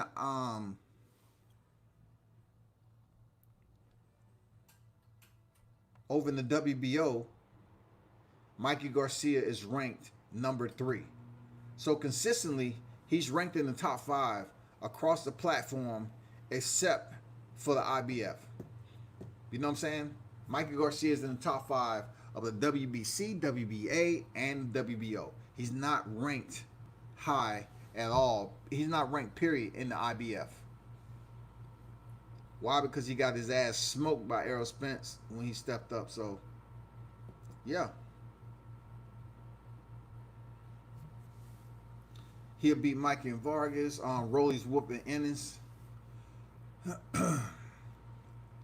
I don't think Rolly will whoop Ennis, to be honest. Even though they're in different weight classes, I don't see that happening. Ennis will be strong for 147. So that's not even worth talking about. Ortiz, like Ramirez, not ready for big dogs like Crawford or Spence. I can respect that. That's what we want to know is Ortiz ready for the big fights? He got the gold title. Who up there at sitting on the rooftop is he ready to step up to? Who is Virgil Ortiz? Like, a lot of people are hyping this dude up because he's 15-0 and 15 knockouts. But who should we see him fight next, man? Because if I sit up here and tell you that I'm not convinced, people's like, look at his record, look what he's done. Man, come on. You're not going to get that type of feedback from me just from a fighter who's sitting up there as the gold champion. I've just been around the sport too long. It's just not gonna happen.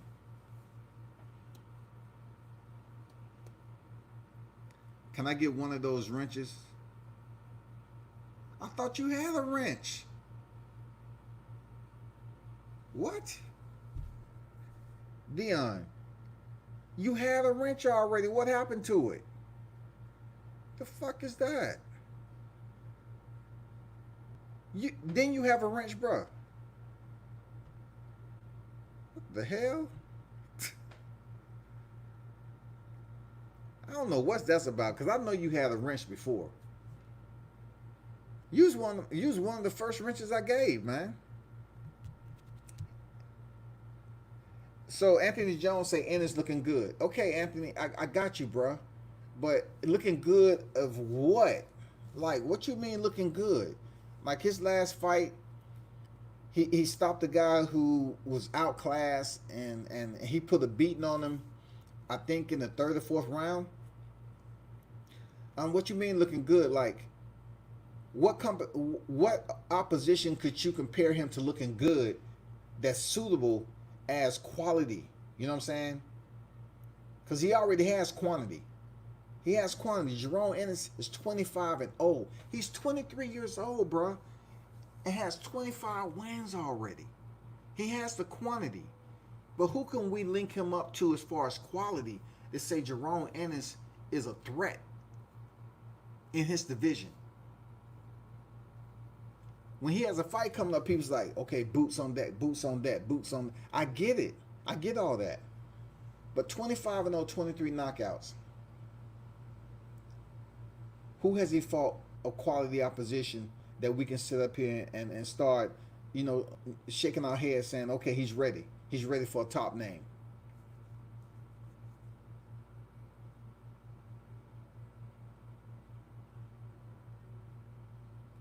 He see it. I'm on the phone. I'm tripping. My bad. 17th. And John, I'm ready to see him step up, but I think he's going to be good. Okay, I can believe that. I mean, I didn't say Jerome Ennis was bad. All I see is Jerome Ennis possesses, or he displays a record which is very remarkable. A lot of fighters are looking to get where Jerome Ennis is at. That's absolutely bona fide facts. There's a lot of fighters that would love to be in his position at his age. 25-0. Come on, man. That shit look good. That shit look pretty. 25-0. 23 knockouts. That shit look good on the record. Seriously. A lot of fighters would love to be in his position right now. But boxing is changing so much to where you are critiqued handily. You're scrutinized down to the fiber, and people look at you and peel back your resume, and they will go through BoxRec and dissect and critique and scrutinize every freaking opponent, and they'll be quick to say you ain't fought nobody. Even though I know media is to blame a lot of the time, they say he ain't fought nobody. He ain't fought nobody. You know what I'm saying? And Jerome Ennis, he's a good dude. But when you have a record of 25-0, 23 years old, people looking at your body of work, and they saying they raised him pretty good. They raised Jerome Ennis pretty good as far as his opposition to build up his numbers. Now he has to build up his quality of opposition. That's just facts, man. He has to do it. There's no ifs, ands, or buts about it. Now he's in the spotlight, and people are calling for him to face the big names that's in the welterweight division. And those names are not Rolly Romero. Those names are not Rolly Romero, man. I know, one don't have to do with the other. But 619 put it out there. I'm like, no, bro. Ennis is in a whole different weight class, a bigger fighter, and I promise you, Rolly is not gonna smoke Jerome Ennis in sparring. He ain't gonna smoke him in a boxing match. It ain't like Jerome Ennis can't box now. Don't get it twisted. Rolly Romero had his look. He had a grand time with Ryan Garcia for a reason, because Ryan Garcia was exposed. You know what I'm saying? But when it comes down to the boxing and they have a 10-round fight, what's going to happen with Rolly Romero and Ryan Garcia? That's the big question. What's going to happen when they step in the ring together and they get it on? That's all we want to know. We want to see him step up, real talk. But boxing is struggling, people. We got to do better with boxing. We have to do better, man. Okay, Henry Armstrong. Check this out. It's the difference between. Listen, when you're talking about Henry Armstrong, different fighters, and Henry Armstrong fighting Marty Rose for the welterweight title and beating him into oblivion. I get fighting bigger fighters. That has absolutely nothing to do with what I'm talking about when it comes to Rolly Romero. I'm saying Jerome Ennis and Rolly Romero. I'm not bringing in Henry Armstrong. 151-21. I think that was his record. Held 3 titles, three different weight divisions simultaneously when they was on the 8 divisions. I know who Henry Armstrong is. Different fighters. A lot of fighters back there fought. If you look at the way boxing came up, there's a lot of mismatch fights that happened in the old school. But when it comes to Rolly Romero and Jerome Ennis, in my opinion, Jerome Ennis would not get smoked by Romero if they fought up at 147. I don't see it happen. I don't see it. I need to see Romero step in there at 135 and fight somebody, quality opposition. I mean, this not even up for conversation. It's not even up for conversation. I don't see Rolly smoking Jerome Ennis in sparring or in a boxing match if they was linked up contractually to step in the ring. I don't see it happening. That's not taking away anything from Rolly. I just think Jerome would be too big for him. Just because Henry Armstrong fought bigger fighters, that means nothing. Not every fighter steps up to a higher weight class and able to perform like some fighters that's had success in doing it. It just don't happen that way. It don't happen. Rocky Marciano, everybody glorifies him, right? But Rocky Marciano wasn't a huge fighter, and he took a lot of abuse. Rocky Marciano would take 3 punches to give his one. You know what I'm saying? He had a power shot, his right hand. You know what they call this right hand? Susie Q. They call Rocky Marciano's right hand, well, Marciano called his right hand Susie Q. But he used to take extensive amount of punishment.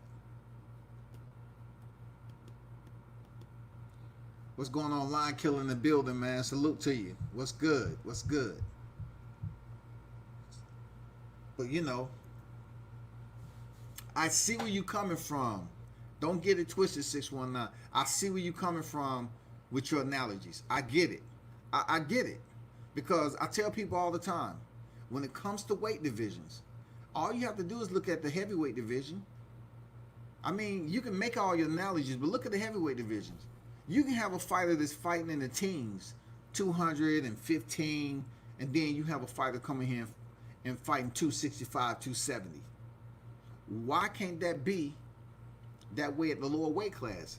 Because it's called regulated, sanctioning by weight classes, divisions, organization in the sport of boxing. When the UFC initially had their first UFC 1, all the bouts that was there was catchweight. So when Horace Gracie was fighting, then guess what? You had people outweigh him by like 100, 150 pounds. When it comes down to it, we've seen it in Muay Thai also. Knockweed faced a fighter that outweighed him, I think, by maybe 60 or 70 pounds. You might not know him, but he's a legendary Muay Thai fighter. But I get what you're saying. about, you know, Henry Armstrong fighting bigger fighters. Different circumstances though, because right now both of these fighters fight different weight classes, and it ain't no way you're gonna tell me that Jerome Ennis isn't a strong fighter. He is strong. Jerome Ennis, he got some skills, but we just need to see him step in there with better opposition. I get what you're saying. He said defense be key to beating bigger fighter, in my opinion. Of course, we have to understand what type of defense you're talking about. If we talking about the Winky Wright high guard, a cover guard, it might be detrimental. The heavier weight classes able to go to the body. They able to shoot that hook around the guard. I mean, it can be detrimental. Or if you're talking about moving around, slipping, moving, stand on your bicycle, keeping distance gauging, that's a different defense. Being able to box at a distance and slip some punches and use that lateral movement, that's different. But the defense where you kind of standing a little bit flat-footed and just trying to take some punches to give punches, might be detrimental to your health a little bit. You know what I'm saying? But if you're on your toes, on the balls of your foot, moving around, using great head movement, picking your shots, keeping your opponents guessing on what you're going to do, shooting the feints out there, just staying active, then we might be talking about a whole different fight. We've seen it. We've seen bigger fighters get beat. Let's not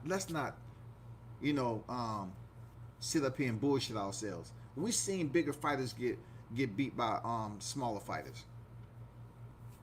We've seen that shit. Make no mistake about it. We've seen it. We've seen it with Sugar Ray and Donnie Lamont. Sugar Ray stepped up and fought Donnie Lamont, who was fighting at light heavyweight, and they fought at a catchweight at 168. Sugar Ray stepped up to the highest weight he ever fought at and beat Donnie Lamont after being knocked down in the fight. So I know this. I know there are weight differences that happen. I get it. But just because Rolly outworked Ryan Garcia, I would like to see him in there with somebody else. Like in the ring, professional fight, not sparring. I want to see him in there fighting another, top competition or whatever. But one thing, 619, appreciate bringing up like Henry Armstrong and shit, because I can always go back to the old pages and flip those pages. But I appreciate it more when cats like yourself bring up comparisons to people that's back in the old school that did that. I appreciate that. Real talk. Because not a lot of people go back in the old boxing annals and talk about the Jimmy Wiles. They might they have mentioned the common names like Willie Pep, but they really couldn't tell you who Willie Pep had basically how you put it, a rivalry with. You know what I'm saying? They're not gonna tell you who Willie Pep had a rivalry with. They'll just say, oh, Willie Pep, he did this, he did that. But who did he have a rivalry with? They say he was one of the quickest fighters. He even won a round with not even throwing a punch. But who did he have a rivalry with? That's all I'm saying.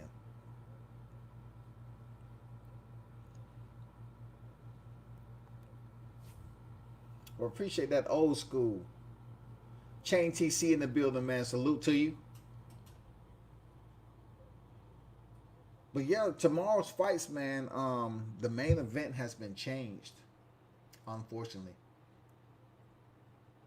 The main event has been changed, y'all.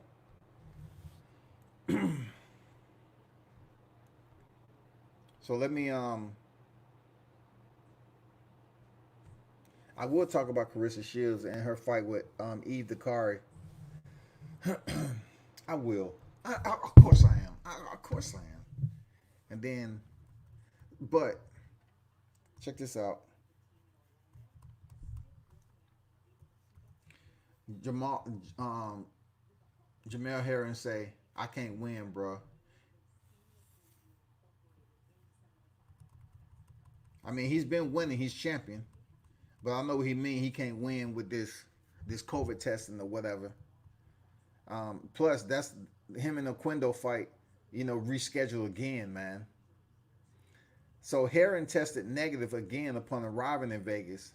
The only way in which any participant or deemed essential personnel is permitted access into the secure MGM property area known as the bubble. Needless to say, Monday development came as a stunning surprise. The result is a complete surprise amidst Herring. I was fully prepared to make my second title defense tomorrow night. This result is completely a surprise. I'm hoping that my team in top rank can reschedule this fight soon. Of course, that's a paycheck. That's a fucking paycheck. Of course. Undefeated former featherweight titleist Oscar Valdez, 27-0-21 knockouts, is set to face Puerto Rico's Jason Velez. We all remember Jason Velez, right? Do your research. We all know who Jason Velez is freaking compared to, who got knocked out. Somebody drop that in the comment section if you follow your boxing. Who was hyped up Jason Velez and he went in there and got stopped? The big name that went in there and stopped him. I know y'all watch boxing, man. Drop it in there. Is Jason Velez 29-6-1, 21 KO in a non-title fight of 130 pounds, where Herring has held a WBA title since last May.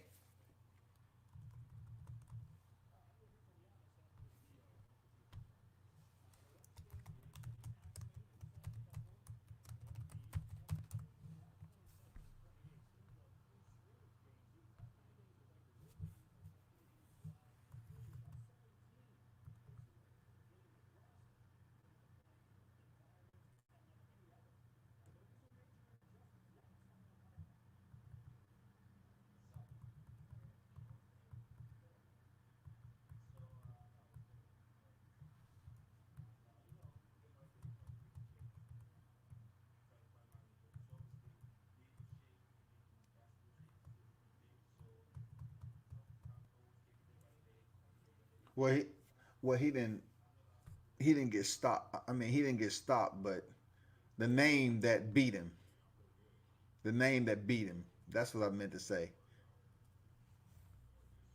I'm thinking about Mason Menard, but the name that beat him, Ryan Garcia.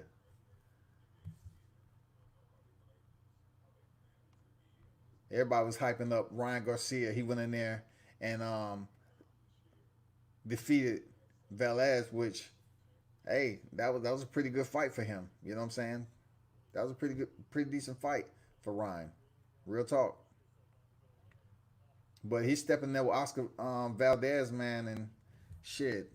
Oscar is no joke, man. I seen him fight in Frisco, Texas. I'm not gonna lie to you. I like seeing him. He's a tough dude. He had his jaw wire shut. I mean, he's a tough dude. I'm glad he moved up in weight too. It's gonna be a tough fight. He will beat Velez though. Absolutely, Oscar Valdez will beat him. Absolutely. Ryan Garcia beat him. He took him to a decision, but it was a pretty decent fight. That's when we looked at Ryan Garcia and noticed he wasn't using the jab. He wasn't doing shit except throwing the two, just throwing counter hooks. It was just bad. Maya versus Joseph is a tough. Maya versus Joseph is a tough fight. Joseph gave Pursoon hell um, in her last fight, but when Pursoon fought Maya the first time, man, I thought Pursoon won. I think Maya. I mean, not Maya. I'll take that back. I'll take that back. I'm cross threading my shit. I'm thinking about damn, um what's the chick? I'm busy up here. Let me look her up. I'm cross threading my shit. Of course, when it comes to the Pursoon,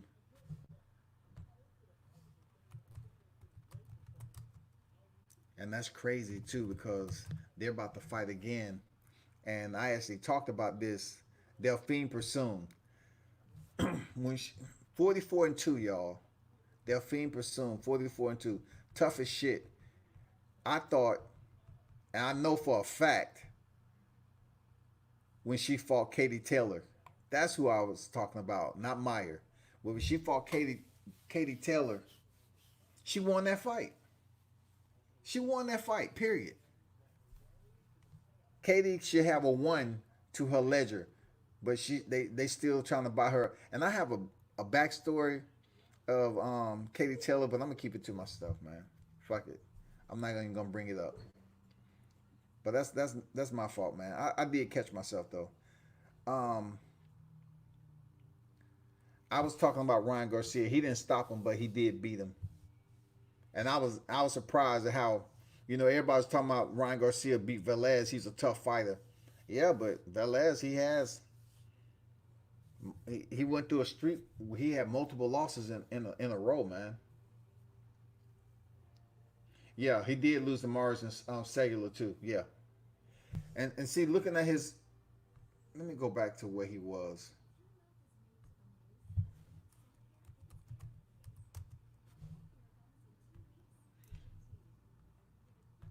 He went through a stint in his boxing career outside of Ryan Garcia. He had four straight losses, man, from 2015, and three times in 2016. He lost to Rios, Ronnie Rios, Joseph Diaz, Rene Alvarado, and Alfredo Santiago. Four straight losses, man. I don't know what that's about. I don't know if it was an injury. I don't know, bro. But he lost to Ryan Garcia and Arboleda. Split decision. He beat Juan Manuel Lopez. Yeah, man. We'll see how it plays out for Oscar Valdez. I think he stops him though. I don't know. He hasn't been stopped. We'll see. We'll see if Valdez make it a tough fight.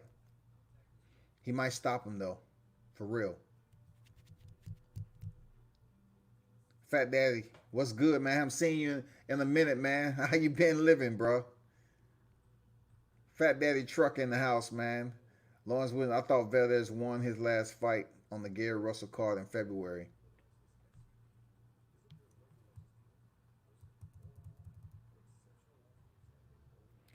In February, they had him losing a split decision. But to many, it's according if you watch that fight or not. H Money, Mr. The Zone in the building, man. Salute, bro. How you feeling tonight, man? Hey, y'all tell me, okay, Lawrence said he had Pursuing over Taylor, 6'4". I believe this is a female that has over 45 professional fights. She gave Katie Taylor the business. Now, Mikhail Mayer, I like her, man. I like her backstory. I like how she's turned her boxing into something special. And she's a tough. She still has work to do, but I like what I'm seeing with her though. Fat Daddy say very impressed with the Usman Masvidal fight. Salute to both fighters that's being said. Proper champ for Masvidal. Proper camp for Masvidal. Usman not having prepared for different fighter. It's a 50-50 fight. Yeah, I agree with that. I agree with that. You know, I was going for Jorge Masvidal, knowing that he didn't have a full camp. But when I talk about and basically preview a fight, I really don't want to start just stimulating the listeners with, oh, Masvidal didn't have a full camp. Masvidal didn't have a full camp. You know, to just kind of set the scene for what went down the way it did. And he pretty much worked him for the third, fourth, and fifth round. You know, the man didn't have a full camp. He was tired, and he got outworked. That's facts. Usman won the fight. It ain't no controversy to that. Usman won. 20-pound weight cut in a week hurt Masvidal big time. Yeah, man. He looked good in the first round, but it wasn't really affecting Usman.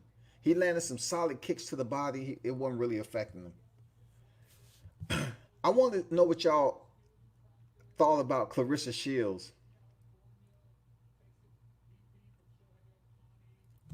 What do y'all think about Clarissa Shields and her fight that's coming up? A fighter that's 17-0 with zero knockouts. What do y'all think about that? It just shows me this, like how bad the women's division, the women fighting needs to be picked up. Like, they gotta fight who they gotta fight.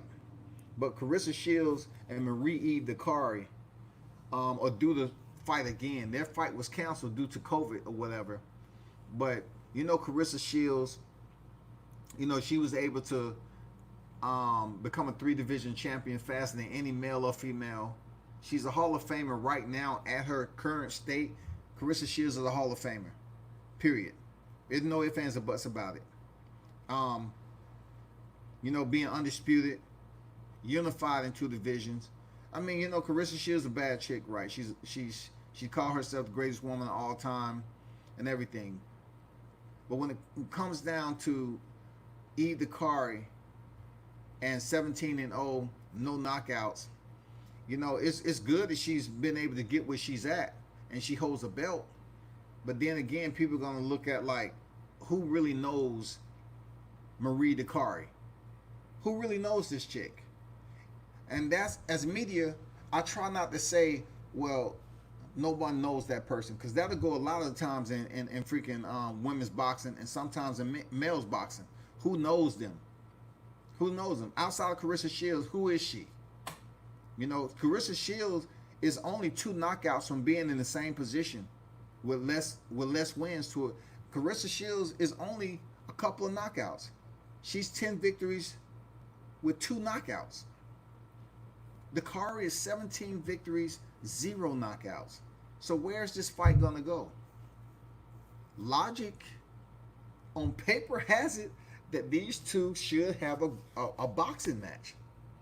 Now, the only thing that we need to help the sanctioning bodies and the commission and everybody understand is that women need to contend in championship fights 12 rounds just like the men.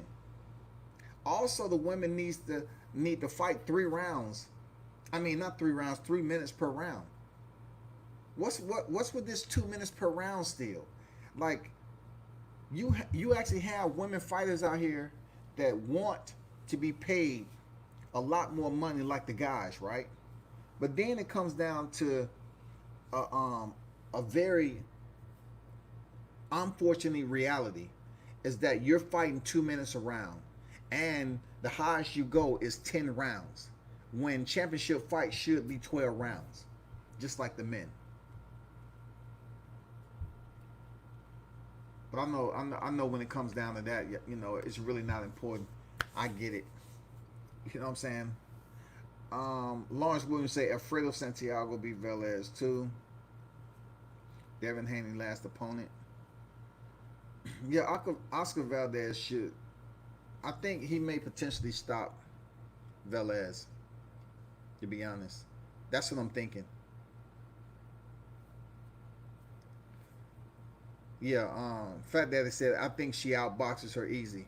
One thing about Carissa Shields, she can box, no doubt about it. What she lacks in power, she basically compensates or substitutes with pure boxing ability and technique, and it should be a good boxing match. The one thing about it though, it's easy for boxers to come up here and say, I'm gonna knock so and so the fuck out. I'm gonna knock them the fuck out. Not with no KO. Like, your KO ratio is small, so you can't say you're gonna knock everybody out and you're not knocking everybody out. So the next best thing is to say, I'm gonna whoop her ass. I'm gonna whoop her ass. That I can see. You know what I'm saying? That I can see. But if you don't have knockout power, you don't have that and whoop power, then just go in there and box and get the win and keep it moving. Keep on advocating for women's sport. Keep on advocating for higher pay. But the one thing, we should help Carissa Shields understand is that she's not going to be able to do it by herself. She's not going to be able to do it by herself. There's no way Carissa Shields is going to be able to advocate for higher pay by herself. You need other fighters that people know that's at the top of the food chain too. All of you all need to get together and go before the commission and the board or whatever to advocate for higher pay for women's boxing. That's the only way you're going to make it happen. You will not do it by yourself. You're not going to do it by yourself. Either you're going to try to get the women pay increase as a whole, or it's not going to happen.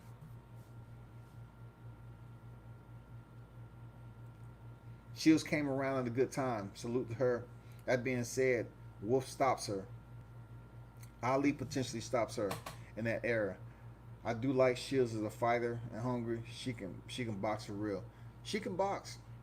I never said she couldn't box. You know what I'm saying? And I agree with you saying, Fat Daddy. That's a good point. And Wolf was a beast.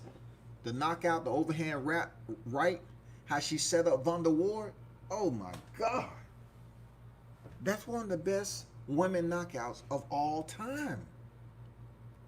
When Ann Wolf walked in, Vonda Ward, who was a previous basketball player, towering over freaking Ann Wolf threw that overhand right and put the rest of Vonda Ward, living in America, red, white, and blue. She knocked her ass out cold, man. And you know what? I don't think Ward was ever the same. I don't think Vonda Ward was ever the same after that. That shit was crucial. I would love to see Ali. Ali, man, she had legitimate knockouts on her record. You know what I'm saying? When she fought Frazier, man, that was a good fight. That was a motherfucking good fight. Wolf and Ali had legitimate knockout power to their technique. There's no question. They did. Carissa Shields does not. She may not like when people say that about her, but Carissa Shields do not have knockout power. She doesn't have knockout power. And when Jimenez came up there and fought Franchise Cruz de Zerm, and we was looking at her like, damn, she's taking some hellified shots from Cruz de Zerm. Man, she's a tough female. And come to find out, she was dirty. She sound like a dude, looked like a dude, and she was goddamn high on pads. And she went in there and she was just walking through Franchon. And Franchon, luckily for her, she didn't take a lot of damage during that fight. And it could have fucked her up. But the one thing I gotta say is that it was just fucked up how the WBC was kind of delayed in their process of handing her back her belt. The WBA, they said, cool, we'll give you back your belt because your opposition was dirty. But then the WBC was trying to put it off as if, oh, you're going to have to fight to get your WBC belt back. What kind of shit is that? What kind of shit has the WBC been doing lately? Fat Daddy say the women's division lack competition. Equal pay will not improve until competition improves. Talk to him, bruh. Talk to him, bruh. Real talk. Real talk. Equal pay will not improve until competition improves. And Wolf knockouts is one of the best knockouts, man or woman. Yeah, man, it was one of the best, for real. But just to caveat what you said about the lack of competition, when you speak that about women's boxing, sometimes they'll take it really, they'll digest it like a salt tablet. And like the aftertaste is real acerbic. They give you this look like disgust, like how dare you say, we don't have competition. You don't have a plethora of competition that people want to go see the fight. When you have two people that's popular, that has notoriety in the sport of boxing, in the women's division to fight. We're not saying one fighter, Carissa Shields, if it was her, she's not good in a way to basically bring out the best in this fighter. The best in this fighter still may not even reach the average across the board in the women's division. That fighter that he's fighting might be a C-level fighter. You know what I'm saying? That fighter might be a C-level fighter. But we want to see two superstars go in there and fight. We want to see two superstars. We want to see, on a regular basis, Carissa step in there with the Hannah Gabriel. You know what I'm saying? We want to see fights like that. We want to see the Christine Hammer. We want to see the regularity of the competitions being matched up like that. We don't want to see, well, every 3 fights you have that. Okay, if you fought Hammer, where's Hammer at? She don't want a title no more. She just want to do IG posts. I mean, come on. We know Hannah Gabriel is still, a champion at 154. You have Raquel Miller, that's going to be back in the shoot once Hannah Gabriel is healthy. Raquel Miller, that fight is going to bring attention, y'all. Raquel Miller versus Hannah Gabriel, absolutely. Regularity. We need regularity fights like that. Raquel Miller being the interim champ and Hannah Gabriel being the super. I want to see that fight. I'm looking forward to it. I'm looking forward to see that fight. If we can have some regularity like that in the women's division, cool. We good. We good. Because I enjoy seeing that Hannah Gabriel fight and Carissa Shields fight. Seriously, but, I think I forgot what Hannah said on her interview. I forgot what she said about that particular fight, but Carissa dropping down to 154. Oh yeah, Hannah Gabriel moved up to take that fight. So, she currently a champion at 154, of course. Hey. Hopefully we see that fight, y'all. Hopefully we see it again at a different weight class. And we see what's popping. I like Hannah Gabriel, man. I like Hannah Gabriel for real. So hopefully we get to see that fight.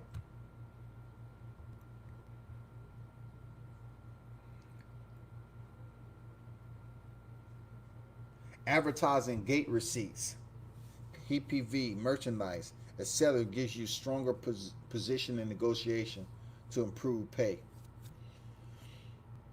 I just see the women, like, if it's Carissa Shields, for instance, I see all the women doing something different. Like, they either have to have shit popping off on IG for them to make extra money outside of boxing and doing something like that. Like, they really need to converse with one another, unionize. Not really some about formal union, but they need to get together as a collective group and talk about joining forces to basically advocate for pay. Be nice for business. Go up there and talk to the damn commission, whoever is in charge or whatever. Advocate for higher pay as a group so they can take you serious. One boxer that's popular and being able to basically become a 3-division champion faster than everybody, it's not going to do it. You need a lot of other fighters joining together to keep this pushing and keep this pushing so that you all can get the equal pay. Now, I mentioned this previously, how the women in tennis was able to advocate for equal pay as the men. The one thing about tennis is that they have a different viewing audience. You know what I'm saying? Facts. That doesn't mean the women's boxing cannot make it happen either. If they join together, they can make this shit happen. If you want it bad enough, you need to make this shit happen. If y'all want to get paid more, y'all have to join forces. You can't be up here and say, I don't even want to talk to nobody. I'm going to do it all on my own. Shields cannot do it on her own. She can't. And someone need to help her understand that. It don't matter how many times you say it on social media. You need to get with some of your other counterparts, your compeers, other champions, other top names. There's plenty of sisters out there that Carissa Shields is friends with. And they need to get together and advocate for higher pay. Or else, I don't know what to tell you. I don't see where this is going.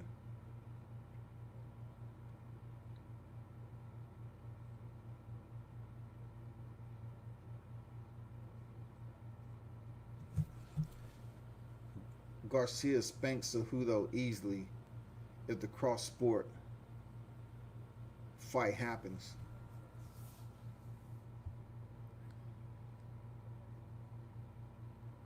In boxing, hmm, it's possible. In boxing, being the Ryan Garcia is a taller fighter, and it'll be a good fight. The one thing that makes this fight pretty decent is the fact that Ryan Garcia fights at 135 and Henry Cejudo was just the champion who vacated his title at 135. So that between cross-thread and mixed martial arts and boxing links up very solid. Very solid. We're not having such a huge disparity in weight differences coming up. Because when Conor McGregor stepped over there for Floyd Mayweather, Conor McGregor has stepped up and fought at welterweight at 170, but he wasn't a true welterweight. You know what I'm saying? He won titles at 145, 155.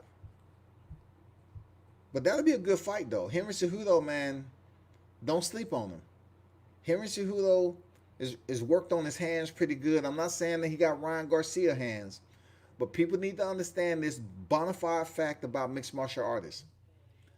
They train in a different way in how to punch fighters to get a reaction to set something up. Like you would say the same that boxers do the same thing. I'm saying in a sense MMA fighters that have multifacets of striking, the change levels, kicks and everything. Their striking mentality and what they're teaching and what they're training, they have a lot of other variables that deal with getting a reaction out of a fighter because in their line of work, they have different areas of striking to get that reaction. So I'm saying Ryan Garcia, say for instance, he might see the smaller Henry Cejudo and say, okay, I'm just going to sit up here and use my power and I'm going to try to headhunt the entire time. But Henry Cejudo, he might be the shorter fighter and go to the body initially first and then go to the head just a little bit later. He may know how to, hit Ryan Garcia in certain spots to get that reaction and get Ryan Garcia to cover up in that area. And once Garcia tends to cover up and try to block the body shot, that's when he come over the top with a hook or, a power shot straight up the middle or whatever. It's just mixed martial arts. They have this different frame of mind when it comes to offensive delegation because they have different areas to strike and get a reaction out of their opponents. Even their feints are different. Like the rhythm that a mixed martial artist fight and box when they stand up, the rhythm is different than a boxer. A boxer is focused on the head and the body, right? But see, with mixed martial arts, they focus everything from the head all the way to the feet. You know what I'm saying? So their mindset is staying aware of feet, kicks, shots to the body, elbows. They're aware of a lot of shit that's going on at one time. It'll be interesting if Ryan Garcia and Henry Cejudo actually link up for that fight. It'll be very interesting. I'm not gonna lie. Will people pay to see it? I think so, because Henry Cejudo was able to become a two division champ, and he has enough following in MMA to carry over to face somebody like Ryan Garcia. If Ryan Garcia goes in there and knocks out Henry Cejudo, which doesn't happen often, let's get that straight, with heavier gloves, then it might give him some more notoriety, man. Notoriety for knocking out a mixed martial artist. You know what I'm saying? Floyd Mayweather did it. Shit. He stopped Conor McGregor due to the referee intervention. So, hey, Ryan Garcia might be able to do it, man. Tennis demands an elite audience around the world, royalty.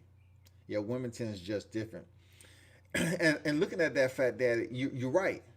It is, a different entity of royalty and so forth. But in a lot of ways, that should be tougher for the women to get higher pay in that circumstance, but they was able to do it. I commend them for doing it. They getting equal bonuses and shit for runner up and champion. They was able to do it, man. Serena and all them, Maria Sharapova, man, all them girls was over there was able to get that. Then you got Coco Golf. She's coming up the ranks. Garcia has elite boxing. Garcia can box for sure. I don't know if videos on IG is considered elite, but I wouldn't call him elite until I actually seen him in there with some competition that I can gauge him with. I'm just waiting for Garcia to step up in competition that I can gauge him with. That's all. That's all I want. That's true, but these variables doesn't easily translate. Those MMA instincts are not allowed in boxing, so the extra thinking will slow Cejudo down. I partially disagree with you, Fat Daddy, because I basically seen how it works tremendously on the regional level. And I've seen how some of it from certain fighters work on the professional level at the top level. Clay Collard is one of those fighters who's an MMA fighter, and he gave Kaminsky, that 19-year-old, a beating. And I looked at how he did that. His mentality and what he's taking with elbows, kicks, and everything, he's willing to take more risk because he's felt that shit up against his head. His mentality of striking and blitzing and everything else and closing distance is totally different in some aspects of boxing. I'm not saying all the way across the board. You know what I'm saying? It's some boxers that'll fuck up an MMA fighter coming over. But when you have an MMA fighter that has solid boxing technique, they can come over to boxing and do fairly well because of what they're used to assessing with their risk. That's all I'm saying. Their risk, they're looking at many variables from the feet all the way up to the damn hands striking. They're looking at everything. As in boxing, for some fighters, that shit won't work. Absolutely. But there are cases out there where you have mixed martial artists that can get over and really give a good account of themselves. That's real talk. Give a very solid account. Clay Collard, his record was 6-2 and 2, 6-2 and 1, something like that. He's done had 2 like upsets recently. And he's an MMA fighter. I look forward to interviewing Clay Collard. Man, dude is tough, man. When they say Clay Collard is on the card, I say, cool, I'm watching. Because he has been absolutely exciting, man. Taking risks like it's cool. Tatiana Suarez is a beast. Okay, Lawrence Williams. Hey, appreciate y'all cross-threading. And the only reason I'm talking this round boxing because this is open mic. So appreciate that, y'all. Tatiana Suarez her background is wrestling. And she is a beast. I hope she get over her injury and recover. And I look forward to seeing her back in the cage, man. I know some of them women are sitting up here saying, "Damn, I'm glad I don't have to face Suarez right now because she had that injury." But she is gonna be a threat once she returns. She's gonna be a beast, man, and she can wrestle her ass off. She can wrestle her ass off, man. So she's gonna be a problem once she get back. Like wanting to throw a kick or elbow and having to stop it mentally, to stop an elbow or kick when you want to throw is mental and physical fatigue. That's discipline in mixed martial arts. Real talk, man. Like watching enough of these guys train, they have discipline enough to know when they're in a boxing match with no kicks and when they're in sparring with just kicks. I've seen it, man. Like their discipline is not as loosely orientated as you think. Like they have control over them being in striking and knowing that they can't throw kicks in a boxing match. I've seen it. I've seen them have sparring with just kicks. With just kicks.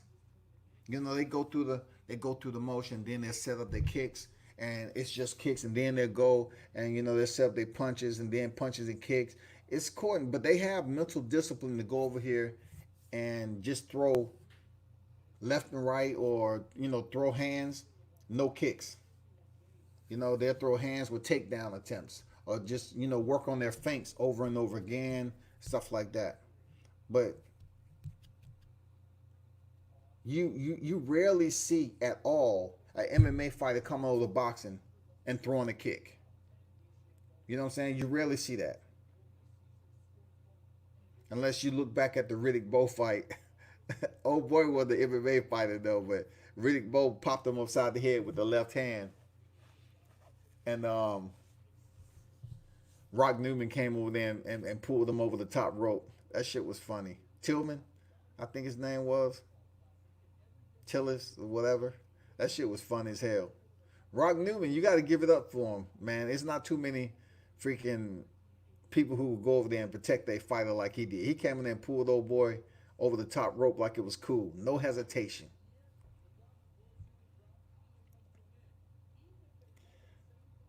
When in trouble, when in trouble, an MMA fighter will go back to grassroots instincts, having to stop yourself again. I say it's mentally, physical, fatiguing.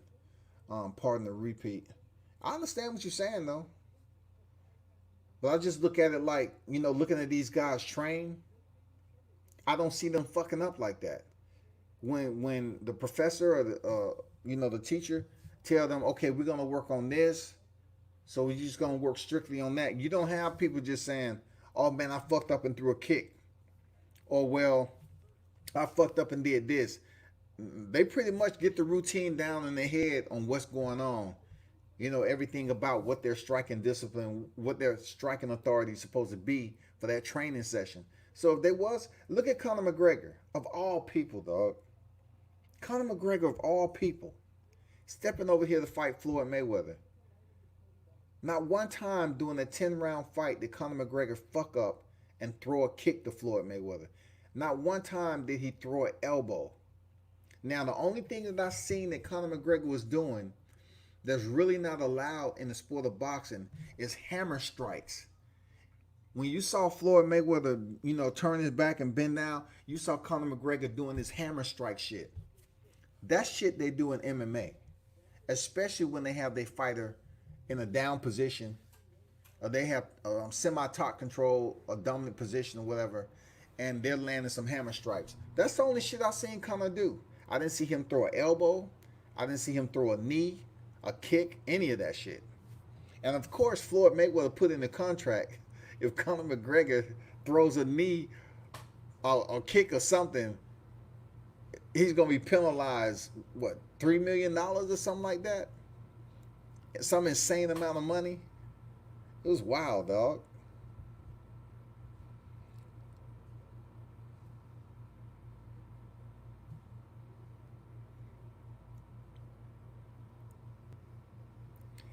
Let's go come back as a boxer. The same rule thumb applies, right? You practice jab, hooks, uppercuts, right hand, defense in separate training sessions. Correct. I agree with that. That's what I'm trying to say to you. Like, they practice these separate layers of mixed martial arts. They mix them all together, and you have the offense and you have the defense off, whatever. You switch it up. You still have to be able to make it applicable to what you're trying to do. It's just like jiu-jitsu guys. They might remediate takedowns. They might remediate getting into the clinch, closing distance all the time. But when they go in there to a fight and they have an all-around skill set, they might not apply their jiu-jitsu until it becomes the opportune time. Their opponent is vulnerable and susceptible for a takedown, then they apply the jiu-jitsu. Just like Gilbert Burns, for instance. Multi-time world champion, ADCC, and World Cup champion, gold medalist. He uses his hands. You just don't see him going in there for a double leg takedown just because that's what he's been taught. His brother Herbert. Same thing. Highly skilled jiu-jitsu practitioners. But they just don't go in there and go for the takedown just because it presents itself and the legs are right there. They want to use their hands. They want to work with their combinations. They want to break down their opponent to a good point where the jitsu, the submission is going to come very easy. They can go in for the single double, take them down, guard pass, advance to whatever they're trying to do, whatever submission to end the fight.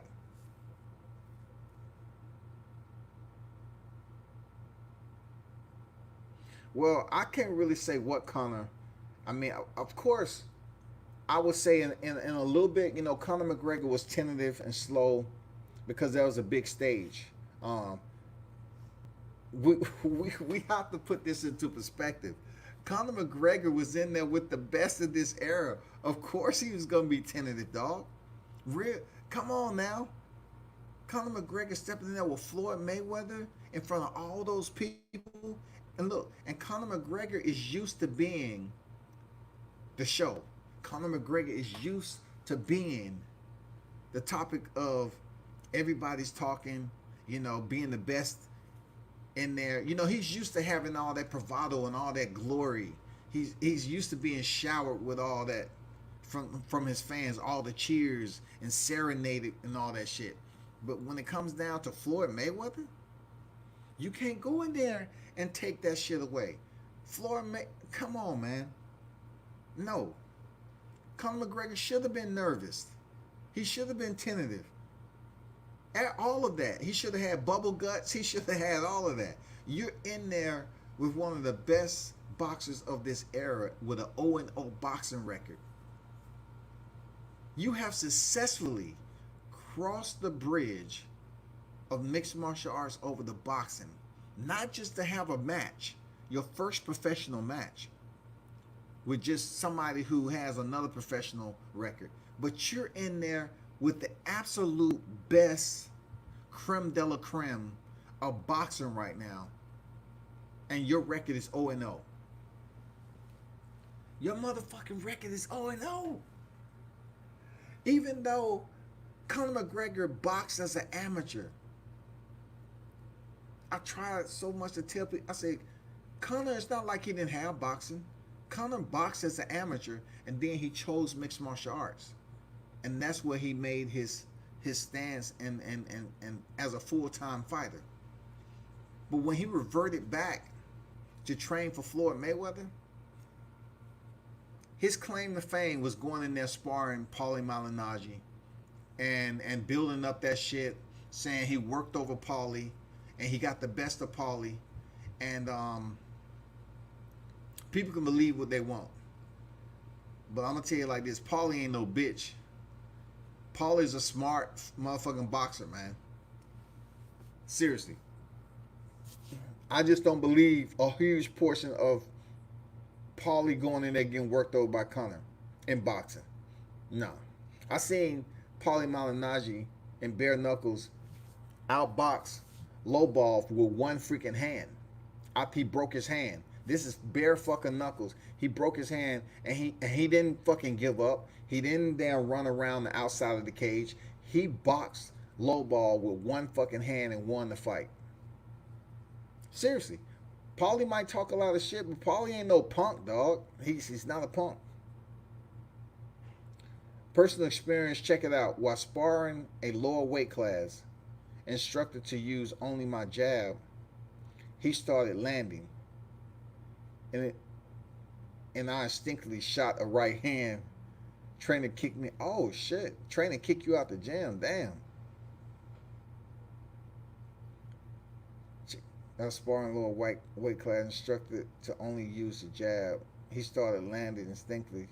Shot a right hand. Damn, what you shoot the right hand? Was it a hook to the body? Was it a letter opener? You know what I'm saying? Was it straight down the middle? I mean, for you to get kicked out of the gym, it needed to be something to the body, bro. Or if you shot the right hand and it landed up top and he wobbled, that would get you kicked out too. But usually, if you shoot the hook to the body, a straight body shot with the right hand, and they drop to the ground and fold over, that'll make somebody feel some type of way. Like, damn, that's fucked up. He did him like that.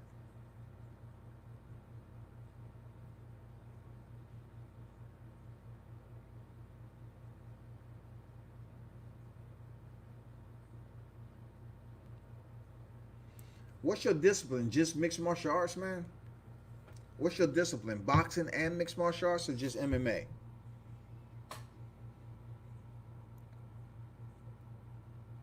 Oh, okay. All right. I got you.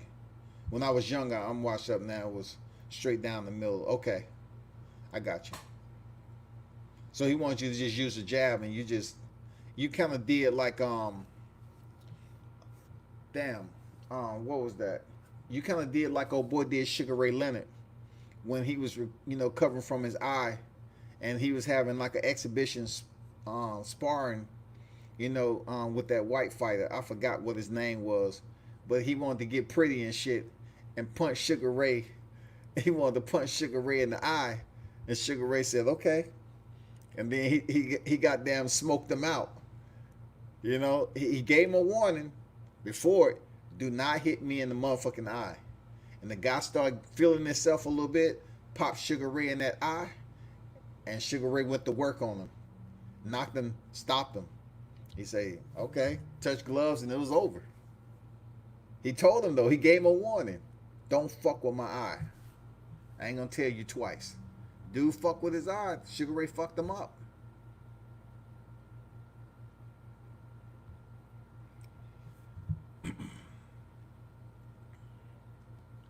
But hey, I want to tell everybody, check this out. Hey, stay tuned this week. I'm a little tired. I mean, I've been damn busy doing some shit. But stay tuned this week. As you can see, I am out of town, so I'm gonna try to bring you some good shit where I'm at. I'm down here. Due to the COVID and everything, I'm not sure if y'all fully understand when it comes to media. Those days of being on deck talking to a fighter and getting all these interviews are pretty much halted. You know what I'm saying? It's pretty much halted. It's going to be a restrictive state for quite some time, people. Those days are over. Now, you gotta get in where you fit in. Either do online interviews or you go to the site. Times has changed, man. All those people that you was seeing doing interview with fighters all the time, man, life has changed in that boxing community. So either one or two things have to happen, like you can do an interview with boxers that they're at their place, because let's put it this way, you're not going to go to a boxing event where they have a perimeter set up, the bubble, and you go in the bubble and you got to get tested before you even go in the bubble. And then you think while you in the bubble, you're going to be interviewing and talking to fighters and doing press. Even the press week and the weigh-in are different. It's different. So when the fighters weigh in, they can't leave the bubble. And just think about it. The media people, if they're there, they're only essential media people that work for that promotion. All the people that was there interviewing these fighters, you're not going to see that no more. Like, that's why a lot of people are reverting to heavy online videos and shit all the time. Those people who need it, they're trying to get the views and keep the views up. But this shit has changed. So long story short, if you can have the opportunity to go and cover some media, cover some boxes, media in a different place, then that's what it's about, man. So hopefully everything go well. And I'm gonna try to bring you all, some exclusive media content where I'm at. I will let you all know a little bit later, but I just don't like putting my shit out there until I actually get it done, because sometimes people that's tuning in to your channel, they want to see it. You know what I'm saying? They want you to be about it instead of talking about it, period. And that's usually what I do. So I look forward to getting back with y'all in a couple of days, man, and try to drop you some content, some videos, some pics and everything, and hopefully everything go well.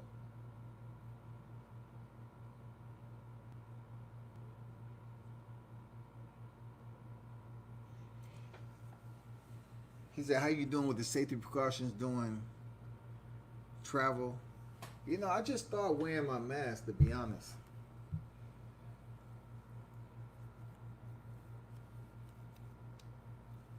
This is one of my masks.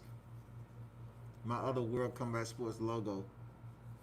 So I've actually started, you know, wearing my mask and stuff. But I'm gonna be honest. Like before, I was like, man, I'm not too much worried about it. But down there where I'm at in the A, the numbers are spiking. So I gotta take it serious. I gotta take it serious, man. I've been wearing my mask and doing what I'm supposed to do. But yeah, I've been taking it serious. That's real talk. I've been taking it serious. But I appreciate everybody for tuning in and listening. And y'all check back with me. I might be back on here tomorrow. It depends on what's going on, but definitely, you know, probably Wednesday or whatever. Check back with me. The fights tomorrow. I'm gonna try to cover the fights tomorrow night. I'm not sure. I'm not absolutely 100% sure. But just in case, you know, I throw the reminder out there for the live stream, y'all be sure to tune in, man. Come over here and talk about what's going on, you know, the fights. Jamel Herring is out, but yeah, you can still look at the remaining card that's on there, and we can talk about what we're looking at. That's how you educate one another. That's it. That's all it takes, y'all. Participation. No, I didn't say I haven't taken it serious. I say initially. I didn't say I'm not taking it serious. Yeah, Heron is out the main event. What I was talking about initially when COVID started back early this year, I was like brushing it off. I was like, man, whatever, you know. But no, I've been taking it serious, man. People start dying and numbers start raising and all that. It just got bad. But appreciate everybody for stopping through today, man. As always, salute to y'all. Y'all continue to hold it down out there. I know it's tough. It's only going to get bad. It's only going to get worse. But I'm not trying to talk about, you know, that shit. Because there's some people that's out there that's just in a bad place right now. But appreciate everybody for stopping through. Be safe out there. You know, suit up. Wear your mask. Do what you got to do, man. Go to the doctor. I know down here in the A, they giving free COVID tests in the parking lot. And I'm not even gonna lie to you. It be cars wrapped around the lots. It be damn near. It look like 100 motherfuckers out there, man. Just they giving free COVID tests, man, in the mall parking lot with legitimate testers. So it's crowded every fucking day that they out there. I ain't gonna lie to you. It's cars lined up out there. But y'all be safe out here, man. Make sure you wear your mask. Wash if you go in the grocery store. Make sure you sanitize your cart. Some of them people that's up there say it's already sanitized. Sometimes I go get the stuff and I spray it on there, and they act like they get so mad. They say, "I already told you sanitize." Okay, I want to see it myself though. You know, I want to make sure it's sanitized for myself. The motherfuckers be getting mad to me. I already told you I did my job. Hey, appreciate you stopping through, Fat Daddy, and everybody else that dropped through today, man. You know, I definitely will get back with you. Potentially, I will cover that top rank card tomorrow. But yeah, Heron is off the card, testing positive for COVID when he came. And then when they arrive, they test. They get in the bubble. Once in the bubble, they test before a certain part of the fight or weigh in or whatever. And I guess he tests positive. You know, that's what I'm hearing or whatever. And they pulled him from the fight. But y'all have a good one, man. Until next time, y'all tune in to World Combat Sports.